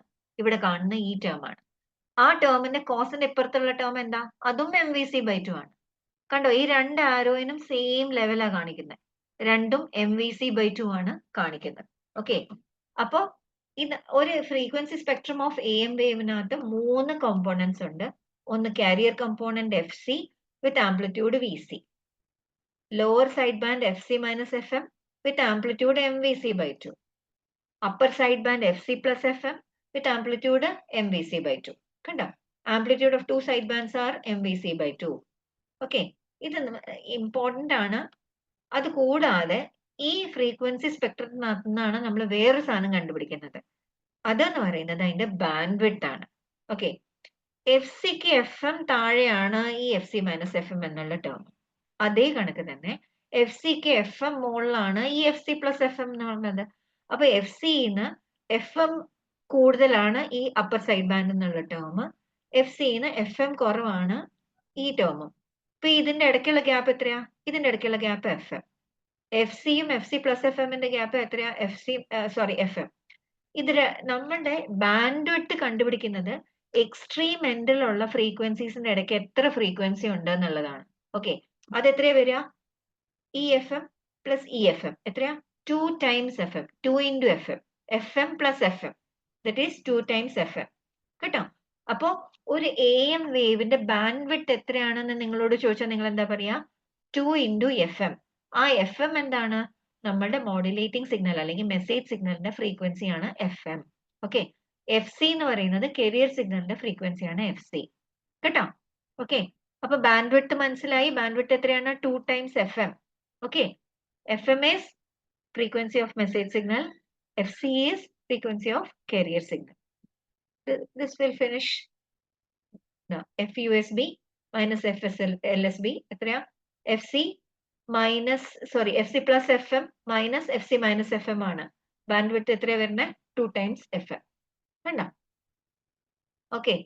ബാൻഡ് വിഡ്ത്ത് നമ്മൾ എപ്പോഴും ഫ്രീക്വൻസി സ്പെക്ട്രത്തിൽ നിന്നാണ് കണ്ടുപിടിക്കുന്നത്. കേട്ടോ. പവർ ഇക്വേഷൻ നിങ്ങൾക്ക് നോക്കണ്ട, പക്ഷെ ജസ്റ്റ് ഓർത്ത് വെച്ചോളൂ. നമ്മളുടെ എ എം വേവിൽ 3 കോമ്പോണന്റ് ഉണ്ടേ. ഒന്ന് അൺമോഡുലേറ്റഡ് കാരിയർ, ഒന്ന് എൽ എസ് ബി, ഒന്ന് യു എസ് ബി. അപ്പൊ ടോട്ടൽ പവർ എത്രയാ വരിക? കാരിയറിന്റെ പവർ പ്ലസ് എൽ എസ് ബിയുടെ പവർ പ്ലസ് യു എസ് ബിയുടെ പവർ, അത്രേ ഉള്ളൂ. കേട്ടോ. അപ്പൊ P T equal to P C into 1 plus M square by 2. ഈ ഈക്വേഷൻ ഇമ്പോർട്ടന്റ് ആണ്, പക്ഷെ ഇത് ഡിറൈവ് ചെയ്താലേ നിങ്ങൾക്ക് കൃത്യമായിട്ട് മനസ്സിലാകത്തുള്ളൂ. അപ്പൊ ഡെറിവേഷൻ ഉള്ള ഒരു പോസിബിലിറ്റി ഇവിടെ ഇല്ല. കേട്ടോ. ഞാൻ വേണമെങ്കിൽ നോട്ടായിട്ട് അയച്ചു തരാൻ ചെയ്യാം. ഓക്കെ. അടുത്തതാണ് ഫ്രീക്വൻസി മോഡുലേഷൻ. എന്താണ് ഫ്രീക്വൻസി മോഡുലേഷൻ എന്ന് നേരത്തെ ഡിഫൈൻ ചെയ്തത്? മോഡുലേഷൻ എന്ന് പറയുന്നത് കാരിയറിന്റെ 3 ഫീച്ചേഴ്സ്, അതായത് ആംപ്ലിറ്റ്യൂഡോ ഫ്രീക്വൻസിയോ ഫേസോ നമ്മളുടെ മെസ്സേജ് സിഗ്നലിന്റെ ആംപ്ലിറ്റ്യൂഡ് അനുസരിച്ച് മാറ്റുന്നതിനെയാണ് നമ്മൾ മോഡുലേഷൻ എന്ന് പറയുന്നത്. കാരിയറിന്റെ ആംപ്ലിറ്റ്യൂഡ് ആണ് മെസ്സേജിന്റെ അനുസരിച്ച് മാറ്റുന്നതെങ്കിൽ അത് ആംപ്ലിറ്റ്യൂഡ് മോഡുലേഷൻ. കാരിയറിന്റെ ഫ്രീക്വൻസി ആണ് മെസ്സേജ് സിഗ്നലിന്റെ ആംപ്ലിറ്റ്യൂഡ് അനുസരിച്ച് മാറ്റുന്നതെങ്കിൽ അത് ഫ്രീക്വൻസി മോഡുലേഷൻ. അതാണ് നമ്മളിവിടെ ഡിഫൈൻ ചെയ്തേക്കുന്നത്. Frequency modulation is defined as process of changing the frequency of carrier signal with respect to amplitude of modulating signal. Okay. ആ കാരിയറിന്റെ ആംപ്ലിറ്റ്യൂഡ് എന്താണ്? കോൺസ്റ്റന്റ് ആണ്. അതാണ് ഫ്രീക്വൻസി മോഡുലേഷന്റെ പ്രത്യേകത. ഇവിടെ നമുക്ക് കാണാം, നമ്മുടെ ഇതാണ് മെസ്സേജ് സിഗ്നൽ. ആദ്യം കാണുന്ന വേവ് ആണ് മെസ്സേജ് സിഗ്നൽ. രണ്ടാമതാണ് നമ്മുടെ കാരിയർ സിഗ്നൽ ഹൈ ഫ്രീക്വൻസി ഉള്ളത്. ഓക്കെ, ഈ പറഞ്ഞ കാരിയർ സിഗ്നലിന്റെ ആംപ്ലിറ്റ്യൂഡ് മൂന്നാമത്തെ പടത്തിനകത്ത് നമുക്ക് മാറുന്നതായിട്ട് കാണുന്നില്ല. സെയിം വാല്യൂ ആ, അല്ലെ? പക്ഷെ അതിന്റെ ഫ്രീക്വൻസി മാറുന്നുണ്ട്. കണ്ടോ? നമ്മുടെ ആംപ്ലിറ്റ്യൂഡ് കൂടുന്തോറും നമ്മളുടെ ഫ്രീക്വൻസി കൂടുന്നു. കണ്ടോ? അടുപ്പിച്ച് വരുന്നു. ഇവിടെ ആംപ്ലിറ്റ്യൂഡ് കുറയും തോറും നമ്മൾ അകന്നിരിക്കുന്നു വേവ്സ്. കണ്ടോ? ഈ ഭാഗം ഇതിന് താഴെയുള്ള ഈ ഭാഗം നമുക്ക് അകന്നിരിക്കുന്നു, അല്ലേ? അപ്പൊ this is called as frequency modulation, where നമ്മുടെ ആംപ്ലിറ്റ്യൂഡ് ഓഫ് മെസ്സേജ് സിഗ്നൽ കൂടുന്നതിനനുസരിച്ച് നമ്മളുടെ ഫ്രീക്വൻസി കൂടുന്നു, ആംപ്ലിറ്റ്യൂഡ് കുറയുന്നതിനനുസരിച്ച് നമ്മുടെ ഫ്രീക്വൻസി കുറയും. അതിനെയാണ് ഫ്രീക്വൻസി മോഡുലേറ്റഡ് സിഗ്നൽ എന്ന് പറയുന്നത്.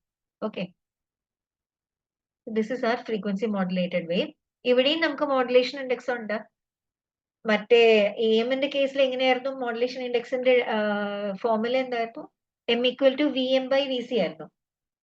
നമ്മുടെ മെസ്സേജ് സിഗ്നലിന്റെ ആംപ്ലിറ്റ്യൂഡ് ഡിവൈഡഡ് ബൈ കാരിയർ സിഗ്നലിന്റെ ആംപ്ലിറ്റ്യൂഡ് ആയിരുന്നു മോഡുലേഷൻ ഇൻഡെക്സ്. പക്ഷെ ഇവിടെ അത് അങ്ങനെയല്ല. ഇവിടെ മോഡുലേഷൻ ഇൻഡെക്സിന്റെ ഡെഫിനിഷൻ എന്ന് പറയുന്നത് ratio of frequency deviation by modulating frequency. ഇനി എന്താണ് ഫ്രീക്വൻസി ഡീവിയേഷൻ എന്ന് ആദ്യം അറിയണം. Okay, frequency deviation delta F ആണ്. ഡെൽറ്റ എഫ് എന്ന് പറഞ്ഞാൽ നമ്മളുടെ ആംപ്ലിറ്റ്യൂഡ് മെസ്സേജ് സിഗ്നലിന് കൂടുമ്പോൾ നമ്മുടെ ഫ്രീക്വൻസി കൂടുന്നു എന്ന് പറഞ്ഞില്ലേ, അത് എത്ര അറ്റം വരെ കൂടുന്നു?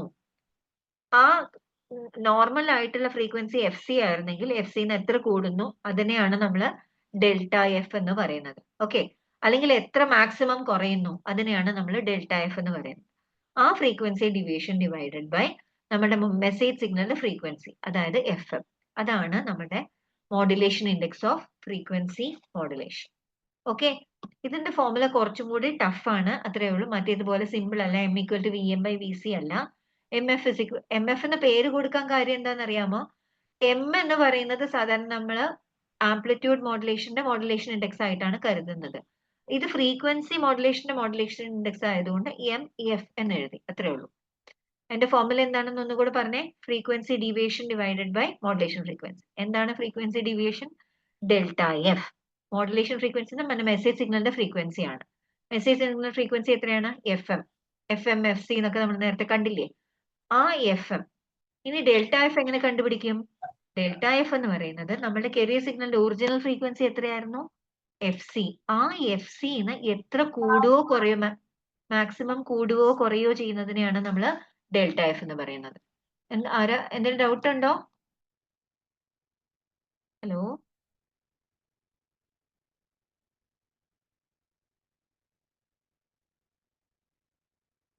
ഹലോ, ഓക്കെ അല്ലേ? ഞാൻ മൂവ് ചെയ്യട്ടെ അടുത്ത സ്ലൈഡിലേക്ക്. ഓക്കെ. ഓക്കെ, ഇനി കമ്പാരിസൺ നോക്കാമേ. നേരത്തെ പറഞ്ഞതുപോലെ ആംപ്ലിറ്റ്യൂഡ് മോഡുലേഷൻ എന്താണ്? കാരിയറിന്റെ ആംപ്ലിറ്റ്യൂഡ് ആണ് മോഡുലേറ്റിംഗ് സിഗ്നൽ അനുസരിച്ച് മാറുന്നത്. ഇവിടെ അത് ഫ്രീക്വൻസി ആണ്. ഇവിടെ കാരിയറിന്റെ ഫ്രീക്വൻസി കോൺസ്റ്റന്റ് ആയിരിക്കും, ഇവിടെ കാരിയറിന്റെ ഫ്രീക്വൻസി മാറും. ഇവിടെ ആംപ്ലിറ്റ്യൂഡ് മാറും, ഇവിടെ ആംപ്ലിറ്റ്യൂഡ് സെയിം ആയിട്ടിരിക്കും. ഓക്കെ, പിന്നെ പറയുന്നത് നമ്മളുടെ ആംപ്ലിറ്റ്യൂഡ് മോഡുലേഷന്റെ ഒരു ഡിസഡ്വാൻറ്റേജ് എന്ന് പറയുന്നത് അതിന്റെ പവർ എന്ന് പറയുന്നത് കരിയറിലാണ് കൂടുതലും എക്സിസ്റ്റ് ചെയ്യുന്നത്. ഈ കരിയർ നമ്മൾ ട്രാൻസ്മിറ്റ് ചെയ്യുന്നത് എന്തിനാ? നമുക്ക് മെസ്സേജ് സിഗ്നൽ നേരിട്ട് അയക്കാൻ സാധിക്കാത്തത് കൊണ്ടാണ് കരിയറിന് പുറത്ത് കയറ്റി അയക്കുന്നത്. പക്ഷെ AM വേവിന്റെ മാക്സിമം പവർ കോൺസെൻട്രേറ്റ് ചെയ്തിരിക്കുന്നത് ഈ യൂസ്ലെസ് ആയിട്ടുള്ള കരിയർ സിഗ്നലുമില്ല. കരിയർ പവർ ആണ് ഏറ്റവും കൂടുതൽ. ഓക്കെ, അപ്പൊ അതുകൊണ്ട് most of the power in the is involve in the career. അപ്പൊ എഫിഷ്യൻസി കുറവാണ്. ഇവിടെ മൊത്തത്തിൽ അതിന്റെ ട്രാൻസ്മിറ്റഡ് പവർ കോൺസ്റ്റന്റ് ആണ്. ഓക്കെ, മൊത്തം യൂസ്ഫുൾ പവർ മാത്രമേ ഉള്ളൂ. അതുകൊണ്ട് ഇതിനകത്ത് എഫിഷ്യൻസി കൂടുതലാണ്. ആംപ്ലിറ്റ്യൂഡ് മോഡുലേഷനിൽ നോയ്സ് ഇന്റർഫറൻസ് കൂടുതലാണ്. എന്തുകൊണ്ടായിരിക്കും നോയ്സ് ഇന്റർഫറൻസ് കൂടുതലാവുക?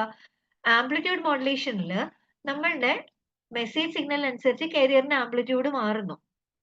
അങ്ങനെ മാറിക്കൊണ്ടിരിക്കുമ്പോൾ അതിന്റെ ഇടയ്ക്ക് ഒരു നോയ്സ് സിഗ്നൽ വന്നാലേ ആ നോയ്സ് സിഗ്നൽ എഫക്ട് ചെയ്യുന്നതും നമ്മുടെ ആംപ്ലിറ്റ്യൂഡിനെയാണ്. അപ്പൊ ആ എഫക്റ്റഡ് അവസാനം കിട്ടുന്ന ആംപ്ലിറ്റ്യൂഡ് നോയ്സ് കാരണമുള്ളതാണോ അതോ മെസ്സേജ് സിഗ്നൽ മാറുന്ന അനുസരിച്ചാണോ നമുക്ക് അറിയാൻ സാധിക്കില്ല. അതുകൊണ്ട് ഇവിടെ നോയ്സ് ഇന്റർഫറൻസ് കൂടുതലാണ്. ഇപ്പുറത്ത് അതിന് പൊതുവെ ഫ്രീക്വൻസി മോഡുലേഷനിൽ നമ്മൾ പറയുന്നത് നമ്മുടെ ആംപ്ലിറ്റ്യൂഡ് ഓഫ് കാരിയർ സെയിം ആയിട്ട് ഇരിക്കുന്നത് കൊണ്ട് അവിടെ നമ്മൾ ആംപ്ലിറ്റ്യൂഡ് വ്യത്യാസങ്ങൾ കണക്കാക്കാറില്ല. അതുകൊണ്ട് നോയ്സ് ഇന്റർഫറൻസ് ഇവിടെ കുറവായിരിക്കും. AM ബ്രോഡ്കാസ്റ്റിന്റെ റേഞ്ച് ഉണ്ട്. AM ബ്രോഡ്കാസ്റ്റ് റേഞ്ച് എന്ന് പറയുന്നത് 540 മുതൽ 1640 കിലോ ഹെർട്സ് വരെയാണ്.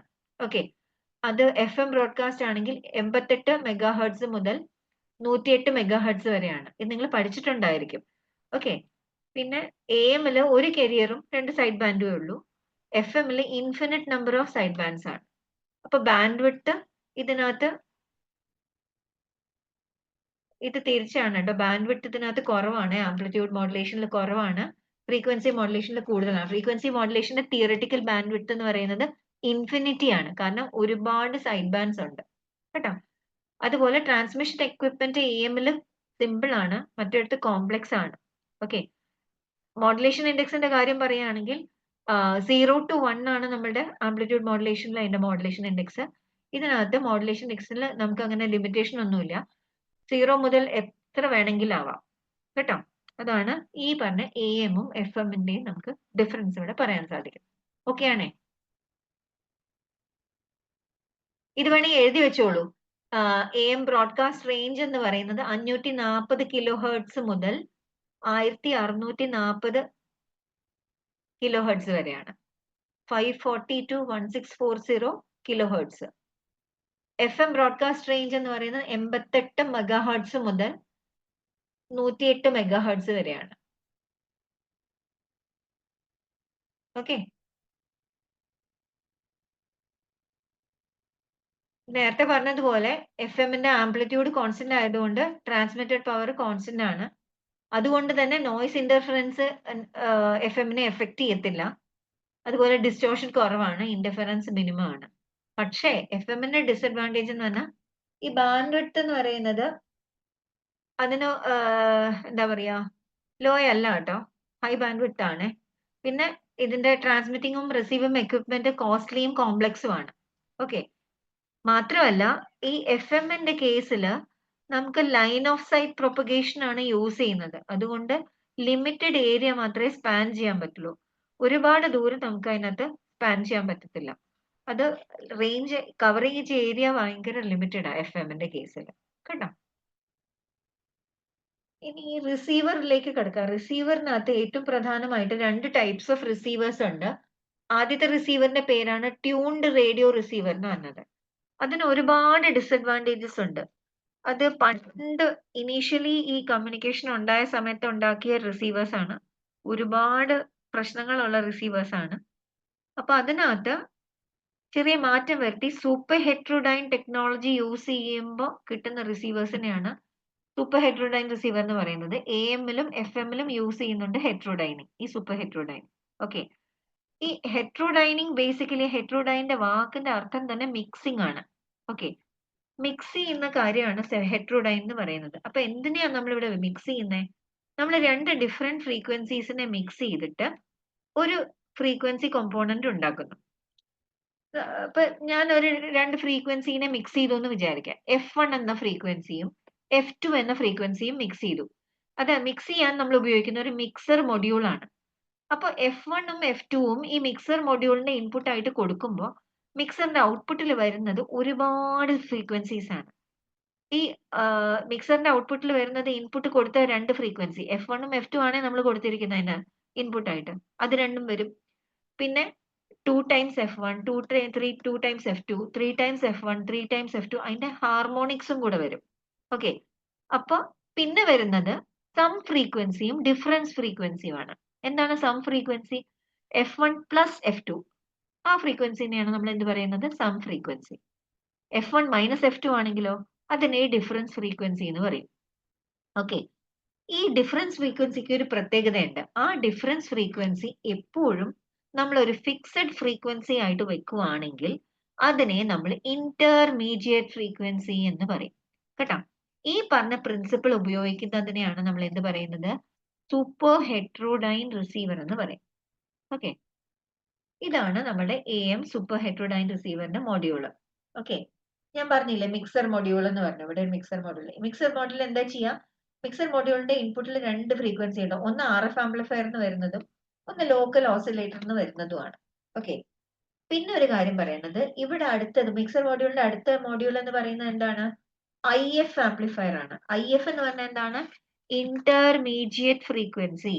കേട്ടോ, ഈ ഇന്റർമീഡിയറ്റ് ഫ്രീക്വൻസി AM-ന്റെ കേസിൽ എത്രാന്ന് മക്കളെ ഓർമ്മയുണ്ടോ? പഠിച്ചിട്ടുണ്ടാവും. 455 കിലോ ഹെർട്സ്, 455 കിലോ ഹെർട്സ് ആണ്. കേട്ടോ, ഇത് ഓർമ്മ വെക്കണേ. AM-ന്റെ കേസിൽ IF-ന്റെ വാല്യൂ 455 കിലോ ഹെർട്സ് ആണ്. കേട്ടോ, അതേപോലെ തന്നെ FM-ന്റെ കേസിൽ അത് 10.7 മെഗാ ഹെർട്സ് ആണ്. ഓക്കെ, എവിടെയെങ്കിലും നോട്ട് ചെയ്ത് വെച്ചോളൂ.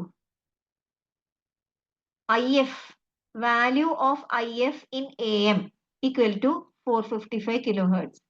Value of IF in FM equal to 10.7 megahertz. Okay. ഇനി ഇവിടെ എന്താ സംഭവിക്കുന്നതെന്ന് പറയാം. ഇവിടെ നമ്മൾ ഒരു പെർട്ടിക്കുലർ റേഡിയോ സ്റ്റേഷൻ റിസീവ് ചെയ്യാൻ നിൽക്കുകയെന്ന് വിചാരിക്കുക. ഈ റിസീവിംഗ് ആൻഡിനെ നമ്മൾ എന്ത് ചെയ്യുന്നു? ട്യൂൺ ചെയ്ത് നമുക്ക് ആവശ്യമുള്ള സിഗ്നൽ ഫ്രീക്വൻസിയിലേക്ക് നമ്മൾ അത് ട്യൂൺ ചെയ്തെടുത്തു. ഓക്കെ, അങ്ങനെ ട്യൂൺ ചെയ്തിട്ട് അതിനെ ആംപ്ലിഫൈ ചെയ്തതിന് ശേഷം നമ്മൾ എവിടെ കൊടുക്കുന്നു? മിക്സറിലേക്ക് കൊടുക്കുന്നു. ആ മിക്സറിലേക്ക് അടുത്തത് ഏതാ കൊടുക്കുന്നത്? ലോക്കൽ ഓസിലേറ്ററാ കൊടുക്കുന്നത്. ഈ ലോക്കൽ ഓസിലേറ്ററിന്റെ പ്രത്യേകത എന്താണെന്ന് അറിയാമോ? ഈ ലോക്കൽ ഓസിലേറ്ററിന്റെ ഫ്രീക്വൻസി എന്ന് പറയുന്നത് എപ്പോഴും കിട്ടുന്ന ഈ ഫ്രീക്വൻസി ഉണ്ടല്ലോ, നമ്മൾ ഏത് റിസീവർ നമ്മൾ ഏത് ഫ്രീക്വൻസിയിലേക്കാണോ ട്യൂൺ ചെയ്തേക്കുന്നത്, ആ റിസീവ്ഡ് ഫ്രീക്വൻസിനെക്കാട്ടിലും 455 കിലോ ഹെർട്സ് കൂടുതലായിരിക്കും ഈ ലോക്കൽ ഓസിലേറ്റർ ഫ്രീക്വൻസി. മനസ്സിലായോ? കിട്ടുന്ന ഇപ്പൊ സപ്പോസ് നമ്മൾ 93.5 FM അങ്ങനെ ഏതെങ്കിലും ഒരു ഫ്രീക്വൻസി ആണ് നമ്മൾ സെലക്ട് ചെയ്ത് വെച്ചേക്കുന്നതെങ്കിൽ അതിനെക്കാട്ടിലും 455 കിലോ ഹെർട്സ് കൂടുതലായിരിക്കും എന്ത്? നമ്മളുടെ ലോക്കൽ ഓസിലേറ്റർ ഫ്രീക്വൻസി. അപ്പൊ മിക്സറിന്റെ ഔട്ട്പുട്ടിൽ ഏതൊക്കെ ഫ്രീക്വൻസീസ് കാണും? ഞാൻ നേരത്തെ പറഞ്ഞു, നമ്മൾ ഇവിടെ വന്ന ആ ഫ്രീക്വൻസി, പിന്നെ ഈ ലോക്കൽ ഓസിലേറ്ററിന്റെ ഫ്രീക്വൻസി, പിന്നെ അതിന്റെ ഹാർമോണിക്സ്, അതായത് സിഗ്നൽ ഫ്രീക്വൻസിന്റെ ഡബിള്, ട്രിപ്പിള്, 4 ടൈംസ്, 5 ടൈംസ് എല്ലാം വരും. ഓക്കെ, അതുപോലെ ലോക്കൽ ഓസിലേറ്റർ സിഗ്നൽ ഫ്രീക്വൻസിയുടെയും ഡബിള്, ട്രിപ്പിള് എല്ലാം വരും. കൂടാതെ ഏതാ വരിക? സം ഫ്രീക്വൻസിയും ഡിഫറൻസ് ഫ്രീക്വൻസിയും വരും. സം ഫ്രീക്വൻസി എന്ന് പറഞ്ഞാൽ എന്താണ്? RF ആംപ്ലിഫയറിന് വരുന്ന, അല്ലെങ്കിൽ നമ്മൾ റേഡിയോ അല്ലെങ്കിൽ ഏതാണോ റിസീവിംഗ് ആൻഡിനെ ട്യൂൺ ചെയ്ത് വെച്ചേക്കുന്ന ഫ്രീക്വൻസിയുടെ പ്ലസ് ലോക്കൽ ഓസിലേറ്റർ ഫ്രീക്വൻസി, അതിനെ സം ഫ്രീക്വൻസി എന്ന് പറയും. ഡിഫറൻസ് ഫ്രീക്വൻസി എന്തായിരിക്കും? എന്തായാലും ഞാൻ നേരത്തെ പറഞ്ഞു, ലോക്കൽ ഓസിലേറ്റർ ഫ്രീക്വൻസി നമ്മൾ 455 കിലോ ഹെർട്സിൽ കൂട്ടിയിട്ടാണ് വെച്ചേക്കുന്നത്. അപ്പൊ ആ ഫ്രീക്വൻസി മൈനസ് വരുന്ന ഫ്രീക്വൻസി എത്ര ആയിരിക്കും പിള്ളേരെ? അതിന്റെ വാല്യൂ എത്രയായിരിക്കും? എപ്പോഴും 455 കിലോ ഹെർട്സ് ആയിരിക്കും. ഞാൻ 93.5 FM വെച്ചാലും 455 ആയിരിക്കും, 93.9 FM വെച്ചാലും അത് തന്നെ ആയിരിക്കും. ഏത് സിഗ്നലിലേക്കോ നമ്മൾ അത് ട്യൂൺ ചെയ്ത് വെച്ചേക്കുന്നത് വെച്ചാൽ അതിനെക്കാട്ടിലും എപ്പോഴും local oscillator frequency 455 kilo hertz കൂടുതലായിരിക്കും. അപ്പൊ ഡെഫിനറ്റ്ലി ആ രണ്ട് ഫ്രീക്വൻസിയുടെ ഡിഫറൻസ് എത്രയായിരിക്കും? 455 കിലോ ഹെർട്സ് ആയിരിക്കും. അതാണ് നമ്മുടെ ഇതിന്റെ പ്രത്യേകത. ഇവിടെ നമ്മൾ തൊട്ടപ്പുറത്ത് IF ആംപ്ലിഫയറിന്റെ കുറെ സ്റ്റേജസ് ആണ് വെച്ചേക്കുന്നത്. ഈ IF ആംപ്ലിഫയർ എന്ന് പറയുന്നത് നമ്മുടെ മിക്സറിന്റെ ഔട്ട്പുട്ടിൽ ഞാൻ നേരത്തെ പറഞ്ഞ പോലെ ആ ഒറിജിനൽ 2 ഫ്രീക്വൻസി, അതിന്റെ ഹാർമോണിക്സ്, സം ഫ്രീക്വൻസിയും ഡിഫറൻസ് ഫ്രീക്വൻസിയും കാണും. നമുക്ക് കിട്ടിയ സിഗ്നൽ തന്നെ പല ഫ്രീക്വൻസീസ് ആയിട്ട് നമ്മൾ ഡിഫറെന്റ് ഫ്രീക്വൻസീസിലേക്ക് മാറ്റുക എന്നുള്ളതേ ഉള്ളൂ. അതിനകത്ത് അടുത്ത സ്റ്റേജ് ഏതാണ്? IF ആണ്. IF എന്ന് പറഞ്ഞാൽ ഇന്റർമീഡിയറ്റ് ഫ്രീക്വൻസിയാണ്. അതായത് 455 കിലോ ഹെർട്സിലുള്ള ഫ്രീക്വൻസിനെ മാത്രമേ ഈ പറഞ്ഞ IF ആംപ്ലിഫയർ ആംപ്ലിഫൈ ചെയ്യത്തുള്ളൂ. അപ്പൊ ബാക്കി എല്ലാ ഫ്രീക്വൻസീസും നമ്മൾ അവിടെ റിജക്ട് ചെയ്തു. ഓക്കെ, ഇവിടെ നമ്മൾ ചെയ്തിരിക്കുന്നത്, നമ്മൾ കിട്ടിയ ഫ്രീക്വൻസിനെ നമ്മൾ ഇന്റർമീഡിയറ്റ് ഫ്രീക്വൻസിയിലോട്ട് മാറ്റി, എന്നിട്ട് ആ കിട്ടിയ AM വേവിനെ നമ്മൾ ഡിറ്റക്ടർ വഴി നമ്മുടെ മെസ്സേജ് സിഗ്നലിനെ അതിനകത്ത് നിന്ന് എക്സ്ട്രാക്ട് ചെയ്യുന്നു, വലിച്ചെടുക്കുന്നു. എന്നിട്ട് നമ്മൾ അതിനെ ആവശ്യത്തിന് ആംപ്ലിഫൈ ചെയ്യുന്നു, പവർ ആംപ്ലിഫൈ ചെയ്യുന്നു, എന്നിട്ട് അവസാനം നമ്മളൊരു സ്പീക്കറിലേക്ക് കൊടുക്കുന്നു. ഇതാണ് നമ്മുടെ AM-ന്റെ സൂപ്പർ ഹെറ്ററോഡൈൻ റിസീവറിന്റെ ബ്ലോക്ക് ഡയഗ്രാം. ഓക്കെ ആണേ മക്കളെ?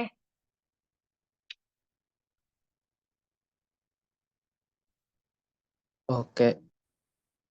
അപ്പൊ ഏതിനകത്താണ് ഇതിന്റെ AM-ന്റെ കേസിൽ IF-ന്റെ വാല്യൂ എത്രയാണെന്നൊന്നും കൂടെ പറഞ്ഞേ. 455.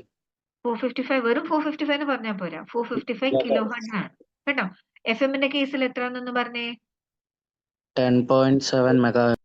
Very good. 10.7 മെഗാഹെർട്സ്. ഇത് ഓർത്ത് വെച്ചോണം, ചിലപ്പോൾ ചോദിച്ചു എന്ന് വരാം. ഓക്കെ, ഇത് നമ്മുടെ ആ പറഞ്ഞ ബ്ലോക്ക് ഡയഗ്രത്തിന്റെ എക്സ്പ്ലനേഷൻ ആണ്. പിന്നെ നമ്മൾ ഇനി സെല്ലുലാർ കൺസെപ്റ്റിലേക്ക് പോവാണ്, സെല്ലുലാർ കമ്മ്യൂണിക്കേഷനിലേക്ക് പോവാണ്. പോട്ടെ, തുടങ്ങാം. Okay. ഓക്കെ, എന്താണ് സെല്ലുലാർ കമ്മ്യൂണിക്കേഷൻ അല്ലെങ്കിൽ സെല്ലുലാർ നെറ്റ്വർക്കിന്റെ പ്രത്യേകത എന്താന്ന് വെച്ചാൽ, നമ്മളുടെ ഈ പറഞ്ഞ സെല്ലുലാർ നെറ്റ്വർക്ക് ആണ് നമ്മുടെ മൊബൈൽ ഫോൺസിന്റെ അല്ലെങ്കിൽ പേഴ്സണൽ കമ്മ്യൂണിക്കേഷൻ സിസ്റ്റത്തിന്റെ അല്ലെങ്കിൽ വയർലെസ് കമ്മ്യൂണിക്കേഷന്റെ അണ്ടർലൈൻ ടെക്നോളജി എന്ന് പറഞ്ഞത് ഈ സെല്ലുലാർ നെറ്റ്വർക്ക് ആണ്. എന്തും അവിടെ ചെയ്യുന്നതെന്ന് വെച്ചാല്, നമ്മുടെ ഈ എഫക്റ്റീവ് ഏരിയ എന്ന് പറയുന്നത് നമ്മൾ പല സെല്ലായിട്ട് അതിനെ തരംതിരിക്കുകയാണ്, ഡിവൈഡ് ചെയ്ത് വെച്ചേക്കുക. ആ ഓരോ സെല്ലിനും അതിൻ്റെതായ ആന്റിന ഉണ്ടാവും.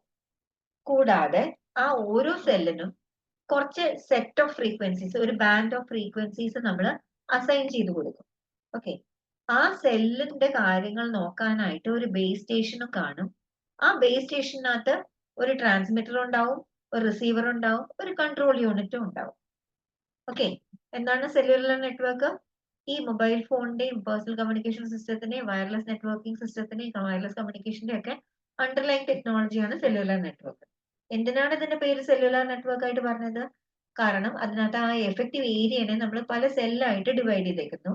ആ ഓരോ സെല്ലിനും ഓരോ ആന്റിനെയും ഒരു സെറ്റ് ഓഫ് ഫ്രീക്വൻസീസും ഒരു ബേസ് സ്റ്റേഷനും കാണും. ആ ബേസ് സ്റ്റേഷനകത്ത് ഒരു ട്രാൻസ്മിറ്റിംഗ് യൂണിറ്റ്, റിസീവിംഗ് യൂണിറ്റും പിന്നെ ഒരു അതെല്ലാം സിഗ്നൽസിനെ കൺട്രോൾ ചെയ്യാൻ വേണ്ടിയിട്ട് ഒരു കൺട്രോൾ യൂണിറ്റും കാണും.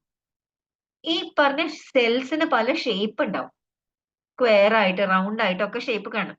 ഇപ്പൊ ഇതിനകത്ത് നമ്മൾ കാണുന്നത് ഓരോ സ്ക്വയർ ഷേപ്പ് സെല്ലാണ്. ആ സെല്ലിന്റെ ഓരോ സെല്ലിന്റെയും സെന്റർ ഉണ്ടല്ലോ, ഈ ഡാർക്ക് ഡോട്ട് കാണുന്ന ഓരോ സെല്ലിന്റെയും സെന്റർ ആണ്. ആ രണ്ട് സെന്റേഴ്സിന്റെ ഇടയ്ക്കുള്ള ഡിസ്റ്റൻസ് ആണ് ഡി. ഓക്കെ, ഈ പറഞ്ഞ ഇതിനകത്ത് ഐഡിയൽ ജോമെട്രി അല്ല, ഒരുപാട് പ്രശ്നങ്ങൾ ഉണ്ടാവുന്ന ഒരു എന്താ പറയാ ഷേപ്പാണ് ഈ സ്ക്വയർ ഷേപ്പുള്ള ഈ സെല്ല്. ഓക്കെ, ഇതിനകത്ത് ഏറ്റവും ആപ്റ്റ് ആയിട്ട് അല്ലെങ്കിൽ ഏറ്റവും യൂസ് കൂടുതലുള്ള ഒരു ഷേപ്പ് എന്ന് പറയുന്ന സെല്ലിന്റെ ഷേപ്പ് എന്ന് പറയുന്നത് ഹെക്സഗണൽ ഷേപ്പ് ആണ്. ആ ഹെക്സഗണൽ ഷേപ്പിന്റെ പ്രത്യേകത എന്താണ്? ഓരോ ഹെക്സഗണും ആ സെന്റർ ആണ് ഇവിടെ കാണിക്കുന്നത്. രണ്ട് ഡിഫറെന്റ് സെൽസിന്റെ സെന്ററിന്റെ ഇടയ്ക്കുള്ള ഡിസ്റ്റൻസ് ആണ് ഈ ഡി. ഈ ഡിക്ക് വലിയ പ്രാധാന്യമുണ്ട്. എന്താന്ന് പറയാം. ഈ ഇവിടെ ഒരു ഉണ്ട്. എന്താന്ന് വെച്ചാൽ ഓരോ സെന്ററും ആ ഹെക്സഗണിന്റെ ഓരോ വെർട്ടെക്സും തമ്മിലുള്ള ഡിസ്റ്റൻസ് ആണ് ഈ 6. ഓക്കെ, അപ്പൊ സെൽ റേഡിയസ് 6 എന്നാണ് പറയാ. ആ സെൽ റേഡിയസ് 6ന്റെയും രണ്ട് സെൽസ് അഡ്ജസന്റ് സെൽസിന്റെ ഇടയ്ക്കുള്ള ഡിസ്റ്റൻസ് എന്ന് പറയുന്നത് 3 times 6 ആണ്. അതായത് ഡി, ഈ ഡി കാണുന്നില്ലേ, ഡി എന്ന് പറയുന്നത് ഈ 6ന്റെ 3 times ആയിരിക്കണം അതിനകത്ത് മെൻഷൻ ചെയ്തേക്കുന്നുണ്ട്. ഓക്കെ, ഇത് ഏറ്റവും ആപ്റ്റ് ആയിട്ടുള്ള ഒരു ഡിസൈൻ ആണ് ഈ ഹെക്സഗണൽ പാറ്റേൺ എന്ന് പറയുന്നത്. അതിനകത്ത് എന്താന്ന് വെച്ചാൽ നമ്മുടെ ആന്റിനാസ് ഈക്വിഡിസ്റ്റന്റ് ആയിരിക്കും, ഒരേ ഡിസ്റ്റൻസിലായിരിക്കും നമ്മുടെ ആന്റിനാസ് സെറ്റ് ചെയ്തേക്കുന്നതിനകത്ത്. ഓക്കെ, പിന്നെ ഒരു ഇമ്പോർട്ടന്റ് ആയിട്ടുള്ള ടേം ആണ് ഫ്രീക്വൻസി റീയൂസ് എന്ന് പറയുന്നത്. എന്താണ് ഫ്രീക്വൻസി റീയൂസ്? നേരത്തെ ഞാൻ പറഞ്ഞു, ഓരോ സെല്ലിനും ഓരോ ആന്റിന കൊടുത്തിട്ടുണ്ട്. ആ ഓരോ സെല്ലിനും ഒരു ബാൻഡ് ഓഫ് ഫ്രീക്വൻസി കൊടുത്തിട്ടുണ്ട്, ഒരു ബേസ് സ്റ്റേഷനും കൊടുത്തിട്ടുണ്ട്, അങ്ങനെ പറഞ്ഞിട്ടുണ്ടായിരുന്നു. അപ്പൊ ഒരു സെല്ലിന് ചില സെറ്റ് ഓഫ് ഫ്രീക്വൻസീസ് മാത്രമേ യൂസ് ചെയ്യാൻ പറ്റുള്ളൂ എന്നുണ്ട്. പക്ഷേ ഫ്രീക്വൻസി റീയൂസ് എന്ന ഒരു പ്രോസസ്സ് വഴി നമുക്ക് ഒരു സെല്ല് കൂടാതെ വേറെ സെൽസിനും ഒരേ സെറ്റ് ഓഫ് ഫ്രീക്വൻസീസ് നമുക്ക് അസൈൻ ചെയ്യാൻ സാധിക്കും. അതിനെയാണ് ഫ്രീക്വൻസി റീയൂസ് എന്ന് പറയുന്നത്. ഓക്കെ, ഈ ഫ്രീക്വൻസി റീയൂസ് പല എന്താ പറയാ കാര്യങ്ങളെ ഡിപ്പെൻഡ് ചെയ്യും. ഒന്ന് ട്രാൻസ്മിറ്റഡ് പവർ, ബേസ് സ്റ്റേഷന്റെ ആന്റിന ഗെയിന്, ആന്റിനയുടെ ഹൈറ്റ്, സെല്ല് തമ്മിലുള്ള ഡിസ്റ്റൻസ്. ഓക്കെ, അപ്പൊ ആ ഏതെങ്കിലും രണ്ട് സെൽസിന് നമുക്ക് സെയിം ഫ്രീക്വൻസി ബാൻഡ് നമുക്ക് അലോക്കേറ്റ് ചെയ്യണമെങ്കിൽ ആ രണ്ട് സെൽസിന്റെയും തമ്മിലുള്ള ഡിസ്റ്റൻസിനെയാണ് നമ്മൾ റീയൂസ് ഡിസ്റ്റൻസ് എന്ന് പറയുന്നത്. അതിനെ ക്യാപിറ്റൽ ഡി വെച്ചിട്ടാണ് നമ്മൾ റിപ്രസെന്റ് ചെയ്യുന്നത്. ഇതും കൂടെ ഓർക്കുക. ഓക്കെ, ഇതാണ് നമ്മുടെ ഫ്രീക്വൻസി റീയൂസിന്റെ കൺസെപ്റ്റ്. ഇവിടെ നമ്മൾ നേരത്തെ പറഞ്ഞ പോലെ ഓരോ എന്താ പറയാ, നമ്മൾ ഒരു സെറ്റ് ഓഫ് ഫ്രീക്വൻസീസ് നമ്മൾ ഡിസൈൻ ചെയ്ത് വെച്ചേക്കുക. അതിനകത്ത് ഇവിടെ സപ്പോസ് ഈ സെല്ലിന് നമ്മൾ അസൈൻ ചെയ്ത ഫ്രീക്വൻസി F1 ആണ്. കാണാവോ സെന്ററിലുള്ള ഈ സാധനം? ഇത് F1. ഇപ്പുറത്ത് F2, F3, F4, F5, F6, F7. ഇങ്ങനെയുള്ള ഈ 7 സെറ്റ് ഓഫ് ഫ്രീക്വൻസീസിനെ നമ്മൾ ഒരു ക്ലസ്റ്റർ ആയിട്ട് നമുക്ക് കണക്കാക്കാം. 7 സെല്ലിന്റെ ഒരു ക്ലസ്റ്റർ. ഓക്കെ.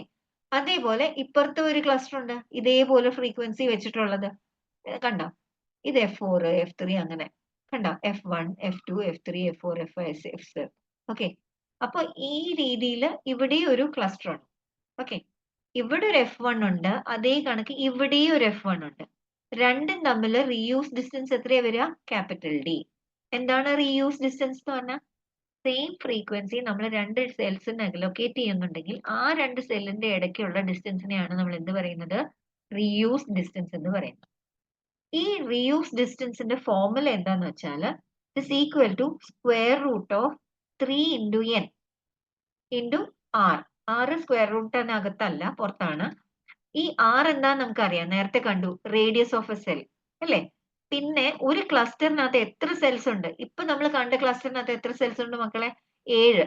F1 മുതൽ F7 വരെ. അപ്പൊ ഈ കേസിൽ എന്നിന്റെ വാല്യൂ എത്രയായിരിക്കും? 7. Root of 3 into 7 into r. എത്രയാണോ റേഡിയസ് അതായിരിക്കും നമ്മളുടെ reuse distance capital D. Okay. Capital D divided by capital ആറിനെ നമ്മൾ ഒരു റീയൂസ് ഫാക്ടർ എന്നുള്ള പേര് പറയും. അത് ഇമ്പോർട്ടന്റ് ടെർമിനോളജി ആണ്.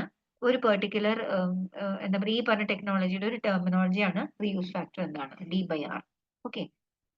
ഇങ്ങനെയാണ് നമുക്ക് കാണാൻ പറ്റുക. n=3 വെക്കുമ്പോൾ ഇതാണ് വരുന്നത്. n=4 വെക്കുമ്പോൾ ഇങ്ങനെയാണ് ക്ലസ്റ്റേഴ്സ് വരുന്നത്. n=7 വരുമ്പോൾ ഇങ്ങനെയാണ് വരുന്നത് എന്നുള്ളതാണ്. ഓക്കെ. അടുത്തത് വരുന്നത് ഹാൻഡ് ഓഫ് ആണ്. എന്താണ് ഹാൻഡ് ഓഫ്? അപ്പൊ ഒരു പെർട്ടിക്കുലർ ഒരു വ്യക്തി സംസാരിച്ചുകൊണ്ട് ഒരു വാഹനത്തിൽ സഞ്ചരിച്ചുകൊണ്ടിരിക്കുക. അപ്പൊ അയാള് സഞ്ചരിച്ചുകൊണ്ടിരിക്കുകയാണെങ്കിൽ അയാൾ ഒരു പെർട്ടിക്കുലർ സെല്ലില് നമ്മൾ ഡിഫൈൻ ചെയ്ത് വെച്ചേക്കുമല്ല. ഒരു സെല്ലിൽ നിന്ന് അടുത്ത സെല്ല്, അടുത്ത സെല്ലിൽ നിന്ന് അടുത്ത സെല്ല്, അങ്ങനെ മാറിക്കൊണ്ടിരിക്കുക. ഓക്കെ. അപ്പൊ ആ സബ്സ്ക്രൈബർ എന്താ ചെയ്യണേ? ഈ സെല്ലിന്റെ ഇടയ്ക്ക് ഇങ്ങനെ പോയിക്കൊണ്ടിരിക്കുക, സെല്ല് മാറിക്കൊണ്ടേ ഇരിക്കുക. അപ്പൊ ഓരോ സെല്ലിനും ഒരു ബേസ് സ്റ്റേഷൻ ഉണ്ടെന്ന് പറഞ്ഞു. ആ ഓരോ ബേസ് സ്റ്റേഷനുമായിട്ടുള്ള കമ്മ്യൂണിക്കേഷൻ അത് ഒരെണ്ണത്തിൽ നിന്ന് മാറി അടുത്തതിലേക്ക് പോകും. അടുത്ത ബേസ് സ്റ്റേഷനിലേക്ക് കമ്മ്യൂണിക്കേറ്റ് ചെയ്യും. അതിൽ നിന്ന് മാറി അതിന്റെ അടുത്തതിലേക്ക് കമ്മ്യൂണിക്കേറ്റ് ചെയ്യും. ഇങ്ങനെയുള്ള ഈ കമ്മ്യൂണിക്കേഷൻ നേരത്തെ ഉള്ള സെല്ലിൽ നിന്ന് കമ്മ്യൂണിക്കേഷൻ കുറയുകയും ഇനി വരാൻ പോകുന്ന സെല്ലിൽ നിന്ന് കമ്മ്യൂണിക്കേഷൻ കൂടുകയും ചെയ്യുന്നു. ഈ പറഞ്ഞ പ്രൊസീജിയറിനെയാണ് നമ്മൾ എന്ത് പറയുന്നത്? ഹാൻഡ് ഓഫ് അല്ലെങ്കിൽ ഹാൻഡ് ഓവർ എന്ന് പറയും. ഇപ്പൊ ഇവിടെ കാണുന്ന പോലെ ഈ മൊബൈൽ യൂണിറ്റ് നമ്മുടെ ഇതിനകത്ത് ആണ് ഒരു സബ്സ്ക്രൈബർ ഇരിക്കുന്നത്. അയാൾ ഫോൺ ചെയ്തുകൊണ്ടിരിക്കുകയാണ്. അയാള് ഫ്രീക്വൻസി F1 നിന്ന് മാറി അവസാനം ഇവിടെ F2-ലായി. ഇവിടുന്ന് F2-ന്ന് പോയി ഇവിടെ വരെയും F2-ന്റെ എഫക്റ്റ് ഉണ്ട്. ഇത് കഴിഞ്ഞപ്പോഴത്തേക്ക് F3-ലേക്ക് മാറി. അങ്ങനെ ഹാൻഡ് ഓഫ് 1 ഇവിടെ നടന്നു, ഹാൻഡ് ഓഫ് 2 ഇവിടെ നടന്നു, ഹാൻഡ് ഓഫ് 3 ഇവിടെ നടന്നു, ഹാൻഡ് ഓഫ് 4 ഇവിടെ നടന്നു. ഓക്കെ. ഇതേ രീതിയിൽ ഇതാണ് ഈ പറഞ്ഞ പ്രോസസ്സാണ് നമ്മൾ ഹാൻഡ് ഓഫ് എന്ന് പറയുന്നത്. പല രീതിയിലുള്ള ഹാൻഡ് ഓഫ് നടക്കും. അതായത് നമ്മുടെ കയ്യിലുള്ള മൊബൈൽ ഡിവൈസ് ആണ് ഈ അപ്പുറത്തുനിന്നും ആ രണ്ട് ബേസ് സ്റ്റേഷനിലേക്കുള്ള സിഗ്നൽ കിട്ടുകയും കുറയ്ക്കുകയും ഒക്കെ ചെയ്യുന്നതെങ്കിൽ അതിനെ മൊബൈൽ കൺട്രോൾഡ് ഹാൻഡ് ഓഫ് എന്ന് പറയും. ഇനി അതല്ല, ബേസ് സ്റ്റേഷൻ ആണ് ഈ പറഞ്ഞ ഹാൻഡ് ഓഫ് നടത്തുന്നതെങ്കിൽ നെറ്റ്വർക്ക് കൺട്രോൾഡ് ഹാൻഡ് ഓഫ് എന്ന് പറയും. ചില കേസിൽ മൊബൈൽ ഡിവൈസസും ബേസ് സ്റ്റേഷൻ രണ്ടും കൂടെ ചേർത്താണ് ഈ പറഞ്ഞ ഹാൻഡ് ഓവർ ഡിസിഷൻസ് ചെയ്യുന്നത്. അതിനെയാണ് നമ്മൾ മൊബൈൽ അസിസ്റ്റന്റ് ഹാൻഡ് ഓഫ് എന്ന് പറയുന്നത്. ഓക്കെ. അത് ആദ്യമായിട്ട് യൂസ് ചെയ്യുന്നത് GSM ടെക്നോളജിയിലും IS-95-ലും ആണ്. Okay. So this is what was called as hand off. ഇതിനകത്ത് കോള് കട്ടാവാതെ ഹാൻഡ് ഓഫ് നടക്കുവാണെങ്കിൽ അതിനെ സോഫ്റ്റ് ഹാൻഡ് ഓഫ് എന്ന് പറയും. ഓക്കെ. ഹാൻഡ് ഓഫ് ചില സമയത്ത് കോള് ഒരു മിനിറ്റിനേക്ക് ഒന്ന് കട്ടായി തിരിച്ചു വരുന്നതിനെയാണ് നമ്മൾ എന്ത് പറയുന്നത്? ഹാർഡ് ഹാൻഡ് ഓഫ് എന്ന് പറയും. ഓക്കെ. ഹാൻഡ് ഓഫിന്റെ സമയത്ത് ഈ യൂസറിന്റെ ഇൻഫർമേഷൻ പഴയ ബേസ് സ്റ്റേഷനിലും കാണും. ആ ബേസ് സ്റ്റേഷനിൽ നിന്ന് പിന്നീട് അത് പുതിയ ബേസ് സ്റ്റേഷനിലേക്കും പോകും, ഒരു സെല്ലിൽ നിന്ന് അടുത്ത സെല്ലിലേക്ക് ട്രാൻസ്ഫർ ആവുമ്പോൾ. Okay.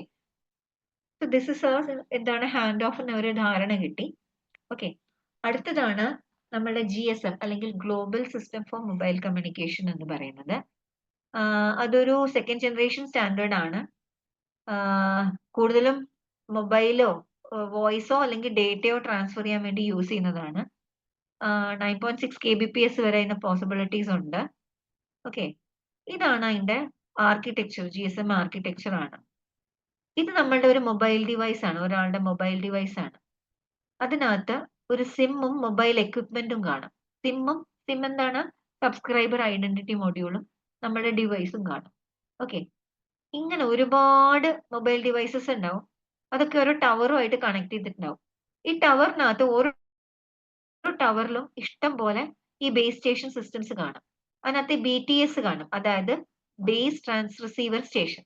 Base transceiver station എന്ന് പറഞ്ഞാൽ എന്താണ്? ആ സ്റ്റേഷനെ ട്രാൻസ്മിറ്റ് ചെയ്യാനും റിസീവ് ചെയ്യാനും ഉള്ള capability ഉണ്ടായതുകൊണ്ടാണ് base transceiver station എന്ന് പറയുന്നത്. അപ്പൊ മൊബൈലിൽ നിന്ന് ഇങ്ങോട്ടോ, ഹലോ കേക്കാവോ? കേക്കാം. ഓക്കെ, ആരുടെയോ ഇടയ്ക്ക് ഒരു ഡിസ്റ്റർബൻസ് വന്നപ്പോൾ. ഓക്കെ, അപ്പൊ ഈ ഓരോ ബേസ് ട്രാൻസ്മിറ്റ് റിസീവർ സ്റ്റേഷനിൽ നിന്നും നമുക്ക് ഒരുപാട് സ്റ്റേഷൻസ് അതിനെ കൺട്രോൾ ചെയ്യുന്നത് ഒരു ബേസ് സ്റ്റേഷൻ കൺട്രോളർ ആണ്. ഒരു ബേസ് സ്റ്റേഷൻ സിസ്റ്റത്തിനകത്ത് ഒരുപാട് ഇതുപോലെയുള്ള ബേസ് സ്റ്റേഷൻ കൺട്രോളേഴ്സ് കാണും. ഈ ബേസ് സ്റ്റേഷൻ കൺട്രോളേഴ്സ് അവസാനം ഒരു നെറ്റ്വർക്ക് സിസ്റ്റമായിട്ട് കണക്റ്റഡ് ആണ്. ആ പല ബേസ് സ്റ്റേഷൻ കൺട്രോളേഴ്സ് ഒരു മാസ്റ്റർ ബേസ് സ്റ്റേഷൻ കൺട്രോളറിനുമായിട്ട് എന്താ പറയാ സ്വിച്ചിങ് സെന്ററുമായിട്ട് കണക്റ്റഡ് ആയിരിക്കും. ഓക്കെ, ഈ മാസ്റ്റർ മൊബൈൽ സർവീസസ് സ്വിച്ചിങ് സെന്ററുമായിട്ട് കണക്റ്റഡ് ആയത് ഇതിനകത്ത് നമുക്ക് ഒരു HLR കാണും, ഈ നെറ്റ്വർക്ക് സബ്സിഡിന് VLR കാണും, ഹോം ലൊക്കേഷൻ രജിസ്റ്ററും വിസിറ്റർ ലൊക്കേഷൻ രജിസ്റ്ററും കാണും.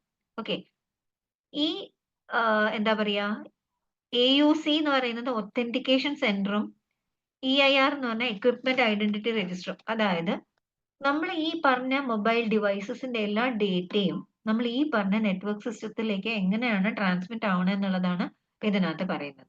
Okay, base station system, base station എവിടെയാണ് ഉണ്ടാവുക? ഓരോ സെല്ലിനകത്തുമാണ് ഉണ്ടാവുക. ആ സെല്ലിനകത്തുള്ള ബേസ് സ്റ്റേഷൻസ് കഴിഞ്ഞിട്ട് നമ്മൾ നെറ്റ്വർക്ക് സിസ്റ്റത്തിനകത്ത് പോകും.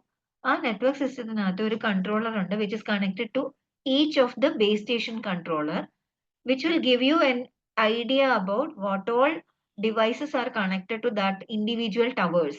Okay, ഓരോ ടവറുമായിട്ട് കണക്ട് ചെയ്ത ഡിവൈസസ് ആയിട്ടുള്ള എല്ലാ ഡീറ്റെയിൽസും നമുക്ക് ഈ പറഞ്ഞ നെറ്റ്വർക്ക് സബ്സിസ്റ്റത്തിനകത്ത് ഈ പറഞ്ഞ മൊബൈൽ സർവീസസ് സ്വിച്ചിങ് സെന്റർ വഴി കിട്ടും. Okay, here this is our mobile station. Via the tower we are going to the base subsystem via a base transmitting station. എന്നിട്ട് അത് കൺട്രോളറിലേക്ക് പോയി, അത് ഇവിടേക്ക് പോയി. ഓക്കെ, ദിസ് ഇസ് ഇതേ ആർക്കിടെക്ചർ ഇവിടെ താഴെ എഴുതി വെച്ചിട്ടുണ്ട് എന്നുള്ളതേ ഉള്ളൂ. ഏത് രീതിയിലും നമുക്ക് വേണമെങ്കിൽ ആ ആർക്കിടെക്ചർ വരയ്ക്കാം കേട്ടോ. ഇനി മൊബൈൽ എക്വിപ്മെന്റിനകത്ത് നമ്മുടെ ഡിവൈസ് ആണ്. ആ ഓരോ ഡിവൈസിനും ഒരു പ്രത്യേക നമ്പർ ഉണ്ടാവും, നമുക്ക് അറിയാവുന്ന കാര്യങ്ങളാണ്. IMEI ഉണ്ടാവും ഓരോ പറഞ്ഞ ഡിവൈസിനും. സിം കാർഡ് നമുക്കറിയാം, എന്താണ് സിം എന്ന് നമുക്കറിയാം. ഇത് സബ്സ്ക്രൈബർ ഐഡന്റിറ്റി മൊഡ്യൂളാണ്. ഇതിന്റെ ഫിഗർ ഇവിടെ കാണുന്നുണ്ട്. ഈ സിമ്മിനകത്ത് it will contain an international mobile subscriber identity. Okay, ഈ സിം ഉണ്ടെങ്കിൽ മാത്രമേ നമുക്ക് കോള് റിസീവ് ചെയ്യാനോ സെൻഡ് ചെയ്യാനോ പറ്റൂ. ഓക്കെ, അതുപോലെ ഒരു ഫോണിൽ നിന്ന് വേറെ ഫോണിലേക്ക് ഈ സിം നമുക്ക് ട്രാൻസ്ഫർ ചെയ്യാൻ ചെയ്യാം. That's what is the SIM module. പിന്നെ ബേസ് സ്റ്റേഷൻ സബ്സിസ്റ്റത്തിനകത്ത് രണ്ട് സാധനങ്ങളുണ്ട്, നേരത്തെ കണ്ടതുപോലെ. ആകെ രണ്ട് സാധനമേ ഉള്ളൂ, ഒന്ന് BTS-ഉം ഒന്ന് BSC-യും അല്ലേ? ആ BTS എന്താണ്? Base transceiver station. Okay, ഈ പറഞ്ഞ ഡിവൈസിന്റെ ഫങ്ഷൻസ് എന്തൊക്കെയാണ്? ആ മൊബൈൽ സ്റ്റേഷനുമായിട്ടുള്ള എല്ലാ ഇന്റർഫേസസും ഹാൻഡിൽ ചെയ്യാം. പിന്നെ ട്രാൻസ്മിറ്റും റിസീവും ചെയ്യാനുള്ള കേപ്പബിലിറ്റി ഉണ്ടാവണം. പിന്നെ നമ്മളുടെ BSC അല്ലെങ്കിൽ ബേസ് സ്റ്റേഷൻ കൺട്രോളറും MSC തമ്മിലുള്ള കമ്മ്യൂണിക്കേഷൻ ഒരു ഇത് കൊടുക്കുക എന്നുള്ളതാണ്, ഇനീഷ്യേഷൻ കൊടുക്കുക എന്നുള്ളതാണ് BTS-ന്റെ പണി. ഓക്കെ, അടുത്തത് ബേസ് സ്റ്റേഷൻ കൺട്രോളർ ആണ്. എന്താ ചെയ്യാ ബേസ് സ്റ്റേഷൻ കൺട്രോളർ? നമ്മുടെ ബേസ് സ്റ്റേഷൻ കൺട്രോളർ ചെയ്യുന്നത് ഈ MSC അതായത് മൊബൈൽ സ്വിച്ചിങ് സെന്ററും നമ്മുടെ BTS എല്ലാ ഫങ്ഷൻസും ഫിസിക്കൽ ലിങ്ക്സും എസ്റ്റാബ്ലിഷ് ചെയ്യുക എന്നുള്ളതാണ് ഈ ബേസ് സ്റ്റേഷൻ കൺട്രോളറിന്റെ പണി.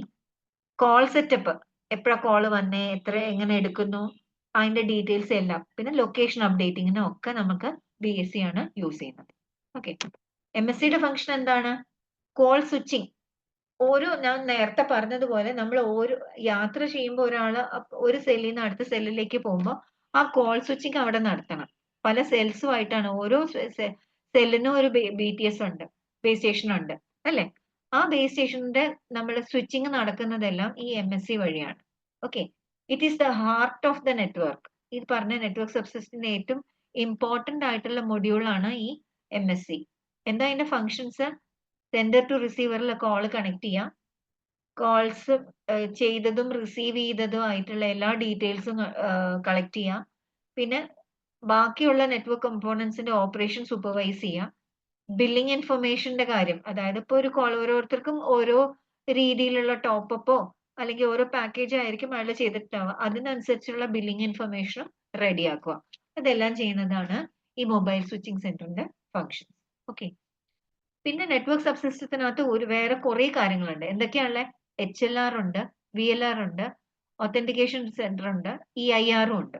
ഓക്കെ, ഹോം ലൊക്കേഷൻ രജിസ്റ്റർ ആണ് ഈ HLR എന്ന് പറയുന്നത്. അതൊരു പെർമനന്റ് ഡേറ്റാബേസ് ആണ്. ഓക്കെ, ഒരു മൊബൈൽ സബ്സ്ക്രൈബറിന്റെ പെർമനന്റ് ഡേറ്റാബേസ് ആണ്. ഇതിനകത്ത് ആ പറഞ്ഞ സബ്സ്ക്രൈബറിന്റെ സിമ്മിന്റെ നമ്പർ, പ്രീപെയ്ഡ് ആണോ പോസ്റ്റ് പെയ്ഡ് ആണോ, പിന്നെ ബാക്കി സർവീസസ് ഒക്കെ അത് ഈ ഡേറ്റാബേസിനകത്താണ് സ്റ്റോർ ചെയ്ത് വെക്കുക. അത് കൂടാതെ ഇപ്പൊ ആ മൊബൈൽ എവിടെയാണ് ഇരിക്കണത് എന്നുള്ളത് അതിന്റെ കറന്റ് ലൊക്കേഷൻ അത് അപ്ഡേറ്റ് ചെയ്തും വെക്കും. അതാണ് ഹോം ലൊക്കേഷൻ രജിസ്റ്റർ. ഓക്കെ, ഈ വിസിറ്റർ ലൊക്കേഷൻ രജിസ്റ്റർ എന്താ ചെയ്യാ? അതിന്റെ ശരിക്കും കറന്റ് ലൊക്കേഷൻ വരുന്നത് ഹോം ലൊക്കേഷൻ രജിസ്റ്ററിലാണ്. ഇനി ഈ പറഞ്ഞ മൊബൈല് വേറെ ഏതെങ്കിലും പുതിയ സ്റ്റേഷനിലേക്ക് എൻട്രി ചെയ്യുമ്പോൾ ആ ടെമ്പററി ഡേറ്റാബേസ് ആണ്, ഇത് എപ്പോഴും അപ്ഡേറ്റ് ആയിക്കൊണ്ടിരിക്കും. പുതിയ ഏരിയയിലോട്ട് ചെന്നുകൊണ്ടിരിക്കുമ്പോൾ തന്നെ ഈ സാധനങ്ങൾ അവിടെ ഇങ്ങനെ അപ്ഡേറ്റ് ആയിക്കൊണ്ടിരിക്കും. ഓക്കെ, പിന്നെ റോമിംഗ് ഫെസിലിറ്റി ഉണ്ട്. നമ്മളിപ്പോ ഒരു സ്റ്റേറ്റിൽ നിന്ന് അടുത്ത സ്റ്റേറ്റിലേക്ക് പോകുമ്പോഴൊക്കെ റോമിംഗ് ഫെസിലിറ്റി ഉണ്ട്. അപ്പൊ ആ ഏരിയയിലുള്ള റോമിംഗ് കേപ്പബിലിറ്റീസ് എല്ലാം നമ്മളുടെ കൺട്രോൾ ചെയ്യുന്നതാണ് ഈ വിസിറ്റഡ് ലൊക്കേഷൻ രജിസ്റ്റർ. ഓക്കെ, പിന്നെ ഹോം ലൊക്കേഷൻ രജിസ്റ്ററിലേക്ക് എപ്പോഴും നമുക്ക് നോക്കാനായിട്ട് പോകണ്ട. അതിന് പകരം നമുക്ക് ഈ വിസിറ്റഡ് ലൊക്കേഷൻ രജിസ്റ്റർ നോക്കിയാൽ മതി. കറന്റ് ആയിട്ടുള്ള കാര്യങ്ങൾ നോക്കാനായിട്ട് നമ്മൾ എപ്പോഴും VLR നോക്കത്തുള്ളൂ, HLR നോക്കത്തില്ല. ഓക്കെ, ഒത്തന്റിക്കേഷൻ എന്ന വാക്കിന്റെ അർത്ഥം തന്നെ സെക്യൂരിറ്റിക്ക് വേണ്ടിയിട്ടാണ്. ഓക്കെ, അപ്പോ ഇതിനകത്ത് ആണ് നമ്മൾ നമ്മളുടെ പാസ്വേഡോ പിന്നോ ഒക്കെ നമ്മൾ സേവ് ചെയ്ത് വെക്കുന്നത് ഈ പറഞ്ഞ ഒത്തന്റിക്കേഷൻ സെന്ററിലാണ്. ഓക്കെ, പിന്നെ എക്വിപ്മെന്റ് ഐഡന്റിറ്റി രജിസ്റ്റർ. നമ്മൾ നേരത്തെ പറഞ്ഞു ഓരോ മൊബൈലിനും ഒരു ഇൻഡിവിജ്വൽ IMEI നമ്പർ ഉണ്ടാവും അല്ലെ? ഇപ്പൊ ഒരാളുടെ ഫോൺ കളഞ്ഞു പോയാൽ ഈ IMEI നമ്പർ എത്രന്ന് നമ്മൾ അറിഞ്ഞിരിക്കേണ്ടതാണെന്ന് നമുക്ക് പറയാറുണ്ട്. അപ്പോൾ ആ സാധനങ്ങളൊക്കെ നമ്മളുടെ EIR എന്ന ഡേറ്റാബേസിലാണ് നമ്മൾ സേവ് ചെയ്ത് വെക്കുന്നത്. ഓക്കെ, ഇനി ഇതിന്റെ ആപ്ലിക്കേഷൻസ് എന്തൊക്കെയാണെന്നുള്ളത് നോക്കാം. GSMന്റെ applications, global system for mobile എക്വിപ്മെന്റ്സിന്റെ applications, gates, air conditioner, light power outlets, computer servers, machines, GPS വരെ നമുക്ക് ഈ ആപ്ലിക്കേഷൻ യൂസ് ചെയ്യാം കേട്ടോ. Okay, so this finishes our class today. ഇനി എന്തെങ്കിലും നിങ്ങൾക്ക് വേണ്ടതായിട്ടുണ്ടെങ്കിൽ നിങ്ങൾക്ക് എൻ്റെ എന്താ പറയാ, എനിക്ക് പേഴ്സണൽ ആയിട്ട് മെസ്സേജ് ചെയ്യാം. ഞാൻ നമ്പർ ഇവിടെ ഇതിലിട്ട് എഴുതിയിട്ടുണ്ട്. ഇതിനകത്ത് വാട്സപ്പ് ചെയ്ത് നിങ്ങൾക്ക് ഏത് ഡൗട്ടും, നിങ്ങൾക്ക് ഇപ്പൊ കുറെ ക്വസ്റ്റ്യൻ പേപ്പേഴ്സ് കിട്ടിയിട്ടുണ്ടാവുമല്ലോ, ആ ക്വസ്റ്റ്യൻ പേപ്പേഴ്സ് ഒക്കെ സോൾവ് ചെയ്യുമ്പോൾ ഈ മൊഡ്യൂൾ റിലേറ്റഡോ ഏതെങ്കിലും സംശയം ഉണ്ടെങ്കിൽ നിങ്ങൾക്ക് ഈ നമ്പറിലേക്ക് വാട്സപ്പ് ചെയ്ത് ചോദിക്കാം കേട്ടോ.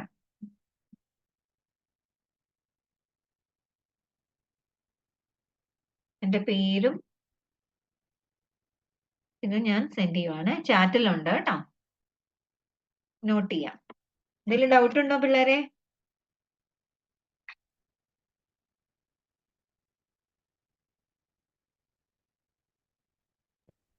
മിസ്സേ, പറഞ്ഞോ. ആ ഒരു ഹെക്സഗൺ ഷേപ്പിന്റെ ഒരു കാര്യം പറഞ്ഞില്ലായിരുന്നോ? ഉവ്വ്. അതൊന്നുകൂടെ പറയാമോ? ഹെക്സഗൺ ഷേപ്പ് ആണ് നമ്മൾ പൊതുവെ നിൽക്കുന്ന. ഒന്നുകൂടെ share ചെയ്യാവേ.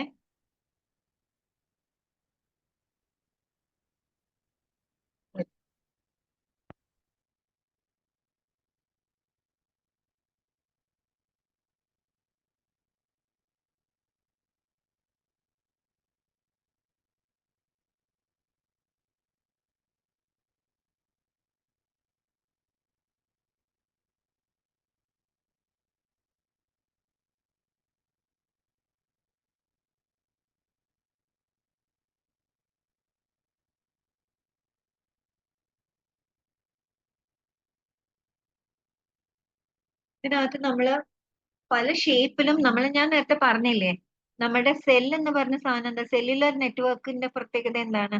Cellular network consist of a lot of cells. നമ്മുടെ ഏരിയ നമ്മൾ സെല്ലുകളായിട്ട് ഡിവൈഡ് ചെയ്തേക്കുന്നുണ്ട്. ആ ഓരോ സെല്ലിനും ഒരു ആന്റിനയും ഒരു ബേസ് സ്റ്റേഷനും കാണും. ആ ബേസ് സ്റ്റേഷനകത്ത് നമുക്ക് എന്തൊക്കെ കാണും? ട്രാൻസ്മിറ്റിംഗ് യൂണിറ്റും കാണും, റിസീവിംഗ് യൂണിറ്റും കാണും, കൺട്രോൾ യൂണിറ്റും കാണും. അപ്പോ ഈ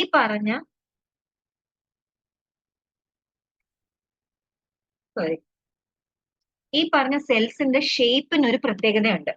ആ ഓരോ സെല്ലും പലപ്പോഴും ഈ ആൾക്കാര് ഇത് ഡിസൈൻ ചെയ്തുകൊണ്ടിരിക്കുമ്പോൾ ആദ്യം സ്ക്വയർ ഷേപ്പ് ഒക്കെ വെച്ച് നോക്കി, സർക്കുലർ ഷേപ്പ് നോക്കി, പെന്റഗൺ നോക്കി, അങ്ങനെ ഒരുപാട് ഷേപ്പ് വെച്ച് നോക്കിയിട്ട് അവസാനം അവർ കണ്ടുപിടിച്ചത് എന്താന്ന് വെച്ചാല് ഏറ്റവും ഐഡിയൽ ആയിട്ടുള്ള ഷേപ്പ് എന്ന് പറയുന്നത് ഈ ഹെക്സഗണൽ ഷേപ്പാണ്. ഓക്കെ, ഓരോ സെല്ലിനും ഹെക്സഗണൽ ഷേപ്പാണ് ഏറ്റവും ആപ്റ്റ് ആയിട്ടുള്ള ഷേപ്പ്. ഓക്കെ, ഇതിനകത്ത് ഹെക്സഗന്റെ പ്രത്യേകത എന്താന്ന് വെച്ചാൽ ഈ സെന്ററിന്ന് ഈ റേഡിയസ് വെച്ചിട്ട് നമ്മൾ ഇങ്ങനെ ഒരു സർക്കിൾ വരയ്ക്കുകയാണെങ്കിൽ ഈ ഹെക്സഗന്റെ എല്ലാ വെർട്ടൈസസിലും നമുക്കത് പാസ് ചെയ്യാം. ഓക്കെ, അതാണ് അതിന്റെ പ്രത്യേകത. ഇതിനകത്ത് ഏറ്റവും ആപ്റ്റ് ആയിട്ടുള്ള ഈ വാല്യൂ എന്ന് പറയുന്നത് ഈ സെല്ലിന്റെ ഇടയ്ക്കുള്ള ഡിന്റെ വാല്യൂ എന്ന് പറഞ്ഞാൽ 3 times R ആണ്. Okay, difference between 2 centers of each adjacent cell എത്രയാണ്? ഡി എന്ന് പറയുന്നത് എത്രയായിരിക്കും? 3 times R. R എന്ന് പറഞ്ഞാൽ എന്താ? ഒരു സെന്ററിന്ന് ഒരു വെർട്ടെക്സ് വരെ, സെന്ററിന്ന് വെർട്ടെക്സ് വരെ, സെന്ററിന്ന് വെർട്ടെക്സ് വരെ ആ ഡിസ്റ്റൻസ് ആണ് D = 3 times R. ഓക്കെ, ഏറ്റവും ആപ്റ്റ് ആയിട്ടുള്ള ഷേപ്പ് എപ്പോഴും നമ്മള് ഏതൊരു എന്താ പറയാ സെല്ലുലർ നെറ്റ്വർക്ക് നോക്കുവാണെങ്കിൽ ഇപ്പൊ യൂസ് ചെയ്യുന്നത് ഈ ഹെക്സഗണൽ ഷേപ്പ് ആണ്. ബാക്കി ഒരു ഷേപ്പും പിന്നെ ആപ്റ്റ് അല്ല. ഫ്രീക്വൻസി റീയൂസ് എന്താണെന്നും കൂടെ മനസ്സിലാക്കുക. ഓരോ സെല്ലിനും സാധാരണ ഒരു ബാൻഡ് ഓഫ് ഫ്രീക്വൻസി അല്ലെങ്കിൽ ഒരു ഫ്രീക്വൻസി ആണ് കൊടുക്കുന്നതെങ്കിൽ നമ്മൾ അത് പിന്നീട് യൂസ് ചെയ്യാനായിട്ട് നമുക്ക് ലിമിറ്റഡ് നമ്പർ ഓഫ് ഫ്രീക്വൻസീസ് അല്ലേ ഉള്ളൂ നമ്മുടെ കയ്യിൽ. അപ്പൊ അത് കുറെ യൂസ് ചെയ്ത് കഴിഞ്ഞാൽ എല്ലാം തീർന്നു പോയില്ലേ? പിന്നീട് നമ്മൾ എന്ത് ചെയ്യും? ആദ്യം കൊടുത്തുവിട്ട ഫ്രീക്വൻസി തന്നെ നമ്മൾ വേറെ ആൾക്കാർക്ക് കൊടുക്കേണ്ടി വരും. ഓക്കെ, അപ്പൊ ആ കൊടുത്തിരിക്കുന്ന ഇപ്പോ എ എന്ന വ്യക്തിക്ക് കൊടുത്തു, പിന്നെ എച്ച് എന്ന വ്യക്തിക്കും ഒരേ ഫ്രീക്വൻസിയാണ് കൊടുത്തതെങ്കിൽ ആ എ എന്ന സെല്ലിന്റെ പിന്നെ എച്ച് എന്ന സെല്ലിന്റെ ഇടയ്ക്കുള്ള ഡിസ്റ്റൻസിനെയാണ് നമ്മൾ റീയൂസ് ഡിസ്റ്റൻസ് എന്ന് പറയുന്നത്, ക്യാപിറ്റൽ ഡി എന്ന് പറയുന്നത്. കേട്ടോ? Okay,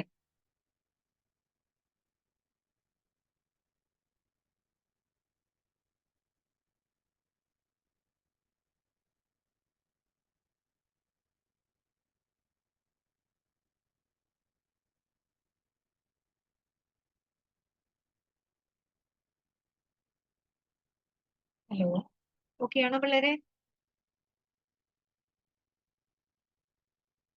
okay. എന്നാ ഞാൻ നമ്പറും ഇതും തന്നിട്ടുണ്ട്. ഡൗട്ട് എന്തെങ്കിലും ഉണ്ടെങ്കിൽ അതിനകത്ത് ഷെയർ ചെയ്താൽ മതി കേട്ടോ.